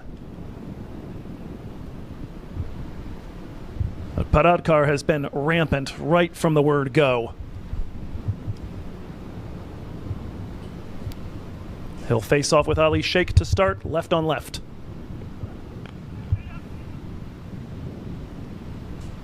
And again, the singles continue. We had those couple of 4s from Pinar on either that ended a 27-ball drought. East Bay Blazers seem to be in that mindset of let's go ahead and start another drought. Starting another drought is exactly right. Kings 11 Dallas, a very mature side. They bat deep. Even after this pair, you still have the Sahib Malhotras and a couple of the bowlers down the bottom of the order can throw their bat around, Adam Khan among them. But it feels like this pair has to do the majority of the damage. That one airborne for a moment, but that will find the deep protection in Kavan Bandara. Notably, after that single, the required rate is now above 11. So you're almost at the stage of needing 2 runs off of every ball the rest of the way. Now, the thing that will encourage Kings 11 is that they are among the faster accumulators in the death overs this season at 10.24 runs and over. They've done it before. They could do it again.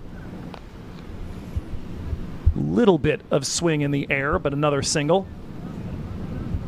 The problem for them is that they're about to go up against the best death bowling unit in minor league cricket. They have been conceding barely a run a ball at the death and striking every 7 deliveries. What did we say at the beginning of this innings? The irresistible force against the immovable object. I mentioned when Ali Sheikh scored 60 odd from 24 balls.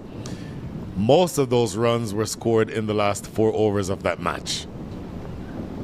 So you can expect at some point that he will say, okay, now is the time to put pedal to the metal and let's see how many runs we can get in a shorter period of time. But to your point, it's difficult to attack this side. Who do you choose to attack is the question. Yeah, it's going to actually have to be a matter of time rather than a matter of going after a specific bowler. You just kind of eventually have to say, it's getting a little too zany.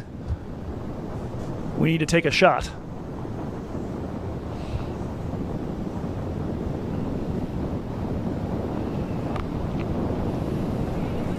Another ball that will find the fielder in the deep.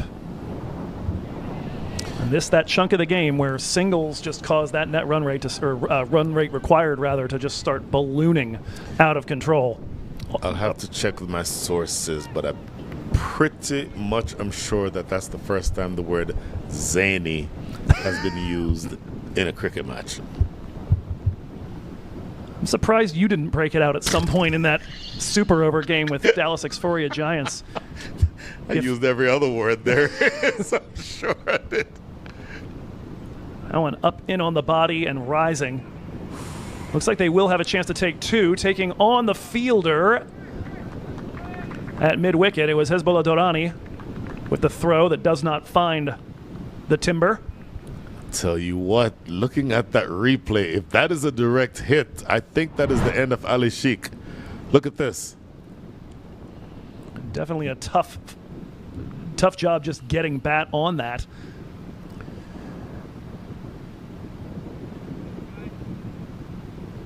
Waiting on the ball to enter the screen. Oh yeah, he's gone. He's gone by a foot if that's a direct hit.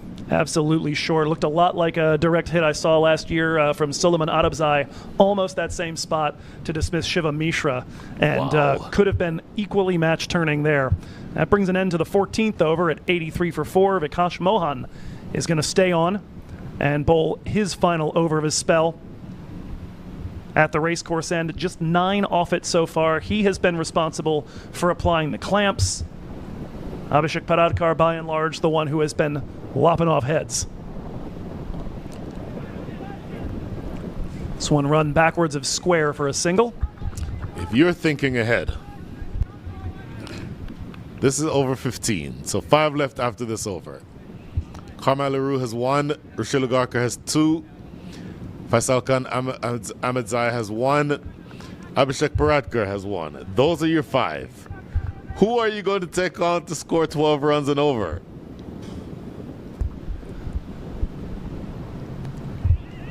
I mean, you might say based on current economy is another sharp, quick single taken.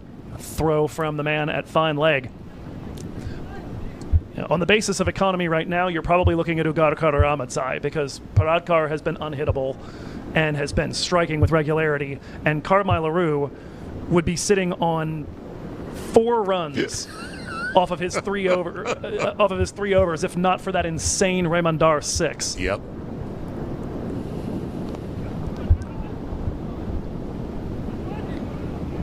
Another single taken at mid-wicket as Hezbollah Durrani runs in. The fielding it does 2 things. Number 1, it converts 2s to 1s. Number 2, it tells the batters, oh my goodness, I need to do something special to get the ball over the head of these players, of these fielders. Look out here. And it is a way of building pressure such that the required rate is now over 12.5. And it happens in a hurry down this end of a match. Yes.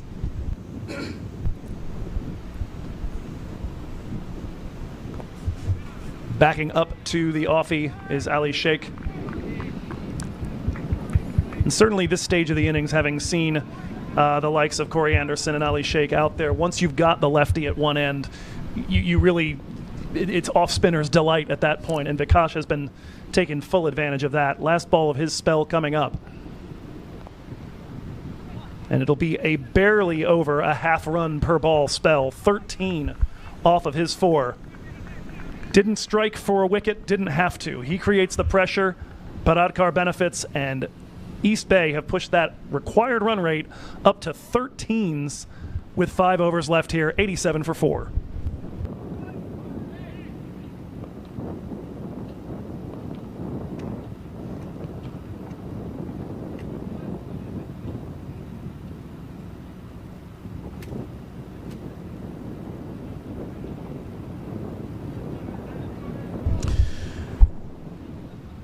Joe Hickey, if things weren't hard enough for the Kings 11 Dallas, the man with the ball in hand as we take an impromptu water break that I think it's a lesson from the coach disguised as a water break.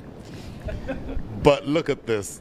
couple of the wickets as we get through here. That one for 6. Without that shot, for me, Carmine LaRue has only conceded around 8 or 9 runs. Make that 4 runs, my apologies. So, at this stage of the innings, when we asked the question earlier, who do you attack? And looking at these wickets here, it feels like those 6s that were hit earlier are a thing of the past. You start thinking who to attack. The required rate is 13, just the last 30 balls remaining. You still need 66 runs. Carmine LaRue is back into the attack. Yeah, it's a hard one to ask somebody to attack. Somehow, Carmine LaRue is going to curse the gods when he gets home. That is off the edge, squirts through gully for 4. When there's this much empty space, sometimes the result of a ball is just not fair to the bowler. Oh my goodness. Look at this replay again. Outs. The ball is 15 overs old and it's swinging like it's 15 deliveries old. But is this where Ali Sheikh feels the need to go attack?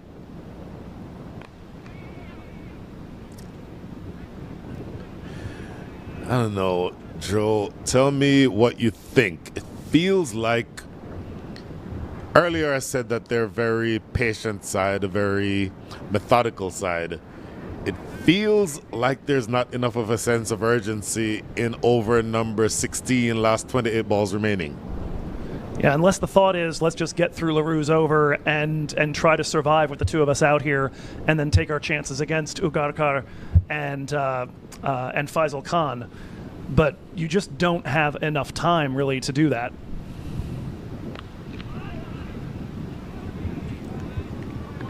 Five runs from the first 3 balls of over number 16. 61 runs needed from 27 balls. Current partnership, 54, or make that 34. You need this pair to bat all the way through, and you need them to accelerate.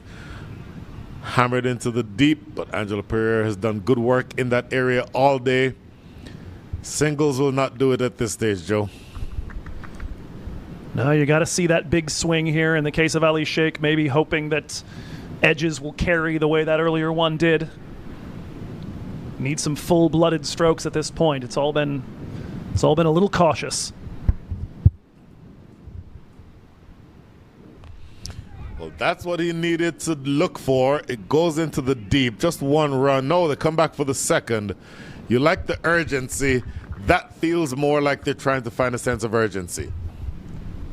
Not quite at game on point just yet, but that's a step in the right direction for sure. Certainly, this is the last ball about to be bowled by Carmine LaRue.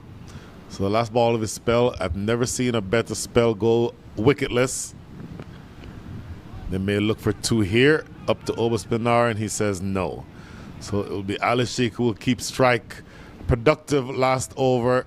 If you are the East Bay Blazers, even though 9 runs came from it, you're holding them under the required rate. Required rate now above 14. 96 for 4.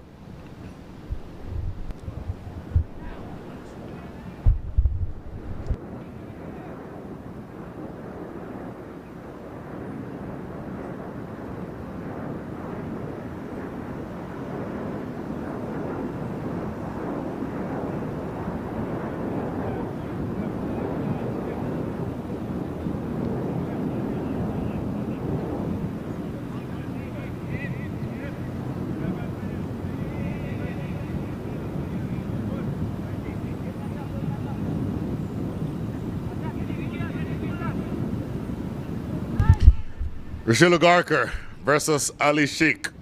This pair both played together as teammates on the Dallas Mustangs from 2 years ago, 2 seasons ago. They are mortal enemies. Maybe not mortal enemies. That's a little strong. They are opponents in this contest. Yeah. Is that better? We'll start there. I mean, a couple of bumpers and who knows? This is true. Over 17 about to start. Into that area in the deep, long on. Makes sure it only stays 1 run.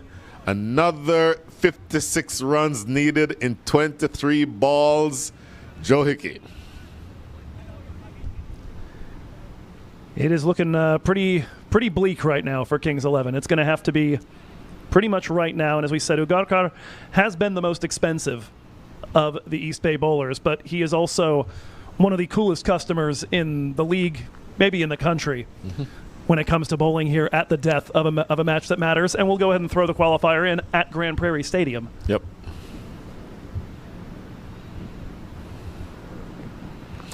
What a great Yorker. It cannot be. Look at the keeper come up and high-five his bowler. You cannot bowl a better Yorker than that.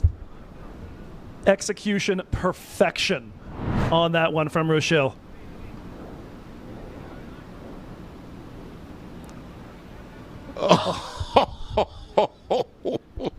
A thing of beauty. That is just nasty.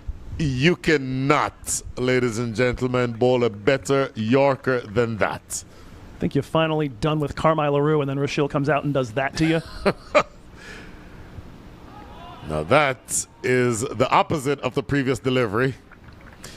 I don't know. If I have the ability to bowl the Yorker that you just saw, I don't know that I don't bowl that ball for the next 10 balls that I have left in my spell. Well, certainly trying to change the sight lines there. Looked like both Saidip and Rushil a little perplexed. I think they thought that still stayed under head height. Heaven knows you've got a lot of room to work with Obaspinar. Obaspinar is, let's say, 6'4" in that range.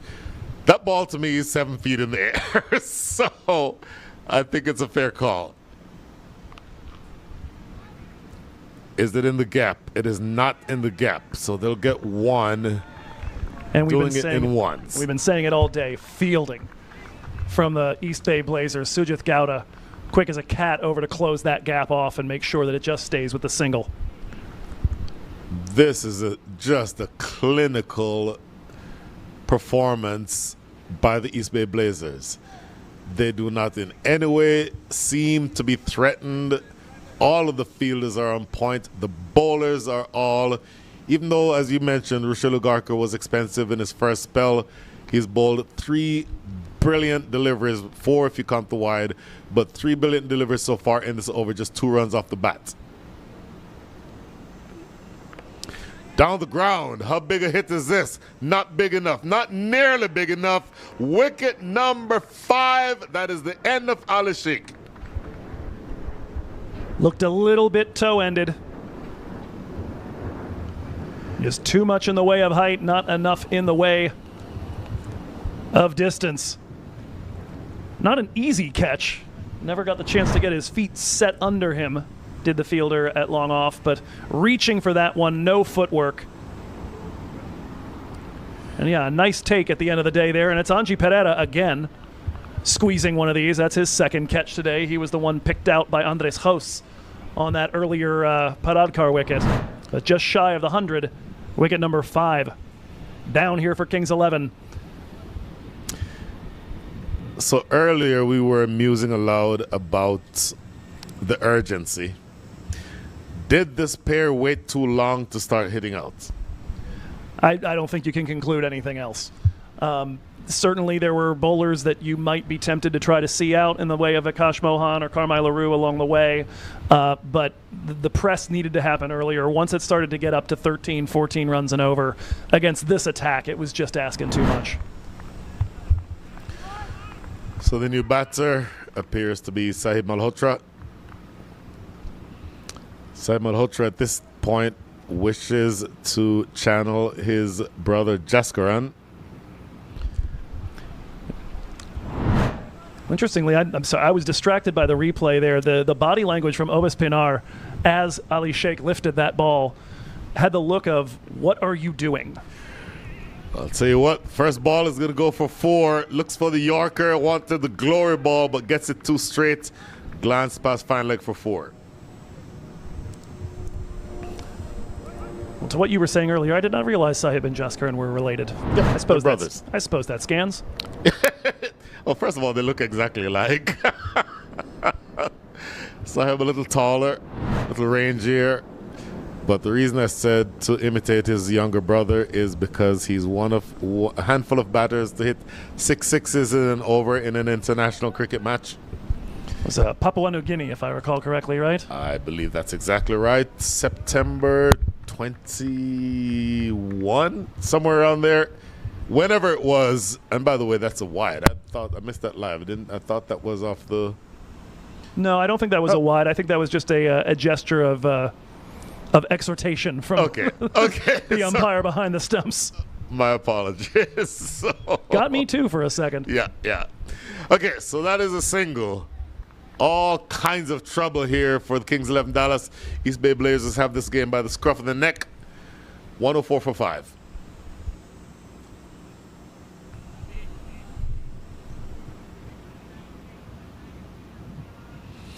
And all they have to do now is get through Abhishek Parakar.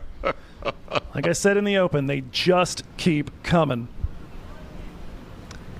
So to your note about Jaskaran Malhotra, the 6 sixes in an over, one of the other folks who has, of course, done that, Yuvraj Singh, who I had to introduce multiple times at the World Cup. Follow along and watch me.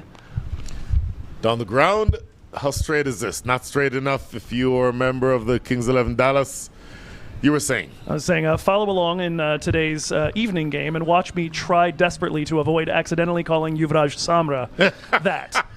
I think I slipped up just once at the game a couple of weeks ago in the Bay Area, and I was amazed because I could feel it forming in my brain every time.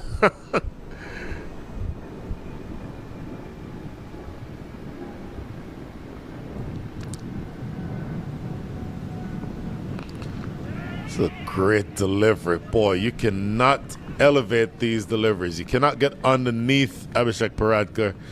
And you made the point earlier, it's less about the wickets that you take and more about restricting the batting side.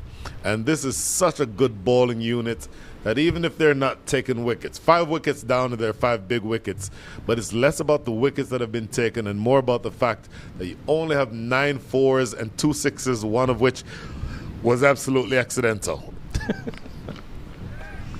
And more evidence of it here. Do they push for 2? They do push for 2. They have to. They'll get there. Sujat Gowda with a good piece of fielding on the boundary, but not even 2s alone are good enough at this stage. As of right now, Joe Hickey with 108 for 5. You need 3 runs a ball the rest of the way. 45 needed from the last 15. Oof.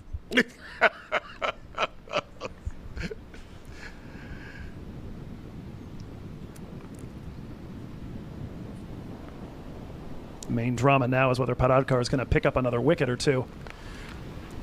Boy, that was dying as it got to the fielder at short cover. That easily could have been another wicket. Eventually does well fielding it to make sure that it doesn't get by. That's Vikash Mohan. And I'll tell you what, another single, you need now more than 3 runs and over. I mean, 3 runs a ball, my apologies. That's just 11 Dallas wishes it was 3 runs and over they needed. For sure. That's remarkable for as economical as Kings 11 was. Down the ground. Is this big enough? It is big enough. It goes all the way for 6. Boy, you need a whole lot more of those if you're Obas Pinar and the Kings 11 Dallas, but that helps. Yeah, we mentioned before the 27 delivery drought that they had. That was followed immediately by a 20-ball drought. This one breaks a 16-ball drought. That's the way that these have been going here. It's been very, very difficult to find the rope over the course of today's match for Kings 11. Not what you're accustomed to with this batting group. Shows you what a well-cultured bowling lineup can do. Now, having said that, I made the point that Abhishek Parakar was bowling in such a way that you could not get underneath him. Well, that length, you can get underneath. Obas Pinar will be looking for more. That is a dot. 11 runs come from the over. How many times you score 11 runs in an over and the required rate goes up? Last 2 overs coming up, 38 needed.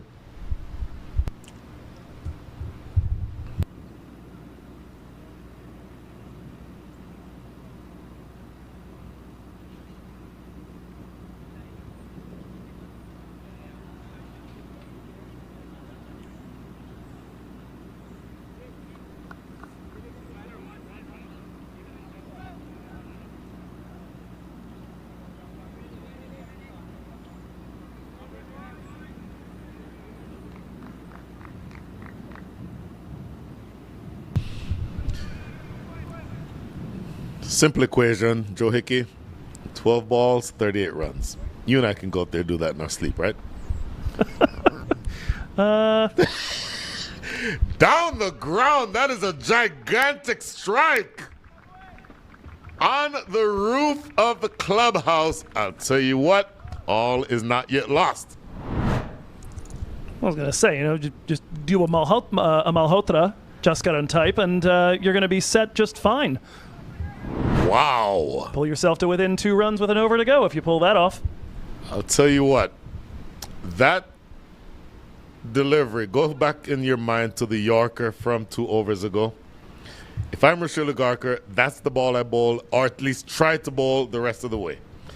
Even if you end up bowling a low full toss gets punched down the ground for a single.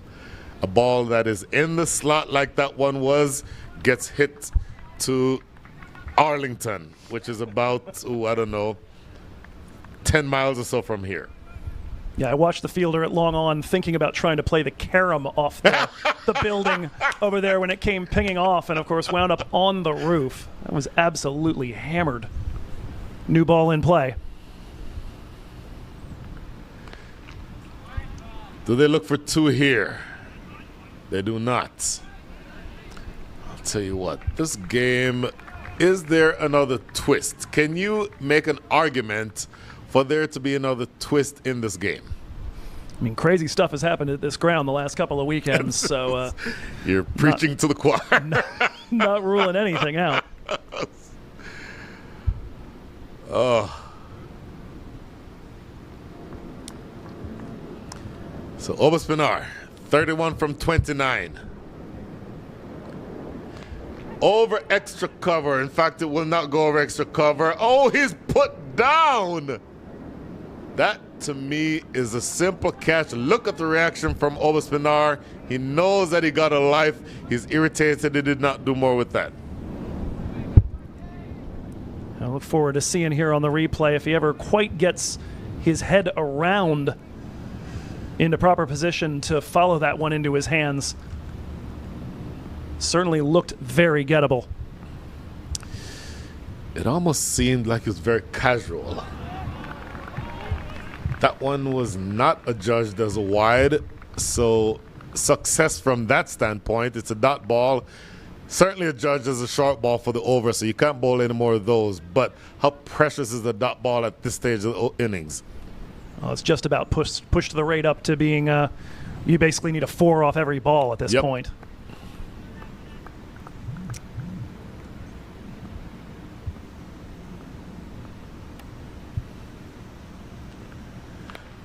In the air, and it's going to be in the gap, and it goes away for 6. All is not done yet. 14 runs from the over with 1 ball remaining. Goodness gracious, Sahib Malhotra. I knew not of your work. So it clears the front leg, opens himself up, finds that gap between long on and mid wicket, and the ball lands maybe 3 yards over that 69-yard boundary. Here's the last ball.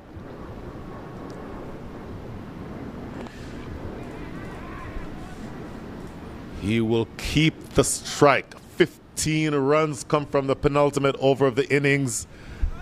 23 I'll say it differently. 22 needed for a super over. Oh, dear heavens. Why would you do that to yourself? 130 for 5. Oh, my God.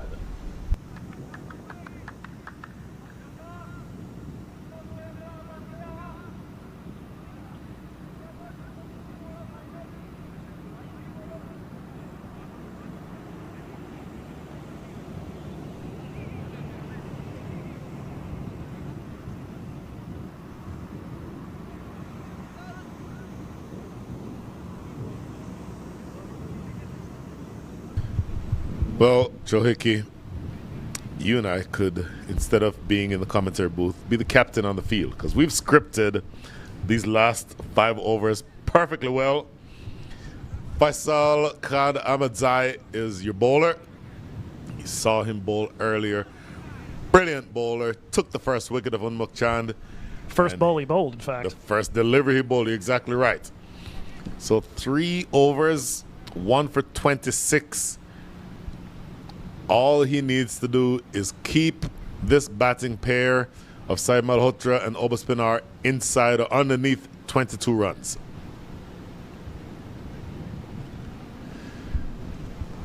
So Malhotra, that last over, starting to express himself, but so far this season, every single one of his boundaries has been against a righty pacer. At least coming into play today, and the 2 6 bombs in that last over, both coming off the righty Ugarkar. Knocked him over first ball. Is that the end of the match, Joe Hickey? I mean, I'd have to say yes, because now you're looking at a brand new batter coming in. And even if they were able to get the strike over to Obaspinar, he would basically have to go 4 6s to win it from that point. That's your death knell right there, it would appear. So aggressive, full from around the wicket, and of course I always talk about being over the wicket being the better angle. But the one exception is if it's at the death and you want you miss, I hit scenario, you just go around the wicket and target the base of leg stump. And this one wasn't quite full enough to be at the base of leg stump. It was a top of leg stump. But the idea is be full and straight and make the batter make the mistake. And that's exactly what happened there. Lovely cameo there from Malhotra, and certainly Kings 11 will be thinking about what they're going to have to do to try to chase down the rabbit that's about to be in front of them in yellow and blue. Well, Amsha De Silva, your one job is to be at the non-striker's end after this next ball. The keeper is up. I don't know that he'll stay all the way up, but everyone is going to be in the position now to keep Amsha De Silva on strike, or more specifically to keep Obaspinar off of strike. 5 balls remaining, 23 runs to get. In the air, down the ground. Did he take that catch? No, he did not. And they will not in 100 years run a second run here. Obaspinar, over to you. Mission accomplished, but only just. Yes. And an interesting way to go about it. Yes. Good work by Krishnamurthy, though, to keep that in front of him. Yes. Even though I don't know that it would not have been to their advantage to just let it go for 4. Fair point. I'm sure De Silva would have still been on strike. Obaspinar, do you have it in you to hit 3, 4 6s in the next 4 balls? Down the ground, they will not take a single. That, ladies and gentlemen, feels like the end of the game. In fact, unless there are any extras, there is no way that Kings 11 Dallas can win this game. Really convincing, impressive effort here by the East Bay Blazers. Watch your feet, Faisal. Down the ground, that might be 6. It is 6, goes all the way. The bigger issue is what you just said, Joe Hickey. Watch your feet, Faisal. If you keep that front foot behind the popping crease, keep that back foot inside the return crease, do not bowl any wides, you win this game. That's the formula. Well, this will feel familiar to Rushilu Garkar. Obaspinar hitting a 6 or a boundary when it's too late. Did not get the wide that he was looking for. It is all academic at this point. Last ball remaining. Is there a way to score 16 runs off of 1 ball without extras? No. This is a truly clinical performance. It reminds me of attending college basketball games, and you're down there at the very end, and somebody's just screaming out, "Shoot the 9!" That doesn't exist. No. What an athletic take to end this game, and it's more symptomatic or emblematic of the clinical performance here from the East Bay Blazers, who win this game. Excellent stuff from this team. You've never seen a better side, at least not on the day, as far as the Kings 11 Dallas side is concerned. 15 runs, your final margin. What a game. And certainly we talked with the captains up front. They said 160 was more or less where they were hoping to be. East Bay fell a little bit short of that, but the Blazers show themselves capable of protecting even a result that at Grand Prairie felt below par. Take a look here at the batting card, and up top, 23 streaky runs off the bat of Raymond Dar, but it was Unmuk Chan gone early, nicked off by Faisal Khan Ahmadzai. Andres Hos, to some extent, throwing his wicket away. That 12 off 15, a really pivotal moment in the game. The catch taken in the deep by Pereira, the first of 3 strikes for Abhishek Paradkar. He would take care of Corey Anderson as well with the, the 3 off 6. For the bowlers, again, this is the first time that I've seen a couple of them. Carmine LaRue, 4 from 19, or 4 overs, 19 runs. At least 10 of those were edges. And look at the very bottom. Vikash Mohan did his part to build the pressure. Then the wicket takers, Faisal Khan Ahmadzai and Abhishek Paradkar, doing what you expect him to do. Absolutely brilliant stuff from this bowling unit. Well, and to wit, the Vikash Mohan appearance there. So we take a look at a few highlights. Start here with the streaky boundary off the bat of Raymond Dar. That one a little bit more convincing. Here's Unmuk Chand, nicked off, first ball bowled by Faisal Khan Ahmadzai. That would be one of 2 wickets for him. He took one off his first ball and one in his final over. Andres Hos punishing Rushilu Garkar a few times, but there it is, that backing off and toe-ending a ball when maybe a bit more conventional cricket would have done. Abhishek Paradkar was not done in that over. 2 balls later, goodbye to Raymond Dar as he gets rid of the other opener as well. And here's Corey Anderson chopping on, dangling the bat. And Abhishek Paradkar striking with those 3 big wickets there in the middle. We get a couple of good looks at the Anderson wicket. Right. Certainly one that felt like the beginning of the end. At that point, Ali Sheikh and Obas Pinar needing to consolidate and just could not find the accelerator fast enough against this relentless East Bay attack. My goodness, absolutely clinical. And again, they've shown why they came reputed, according to you, and I'm certainly in that same camp, as being one of the best bowling units in the side, or in the league, my apologies. Yeah, certainly in the group, quite possibly in the league. Oh, my goodness, yes. So there's your final summary. East Bay Blazers, 152 for 6. Kings 11 Dallas only able to muster 137 in reply. That powerful batting side going down by the margin of 15 runs. Stay with us later on this afternoon. In fact, in about another hour or so, we'll have the Chicago Kingsmen against the Silicon Valley Strikers. Silicon Valley Strikers. Thank you for helping out the old man, Mr. Hickey. And by the way, we'd be remiss if we did not highlight the fact that in addition to calling an absolutely excellent game, Joe Hickey himself also took 2 wickets today. Joe Hickey had to get it in one more time, didn't you? Just one more time for good. Blazers survived it anyway. See you all later this afternoon.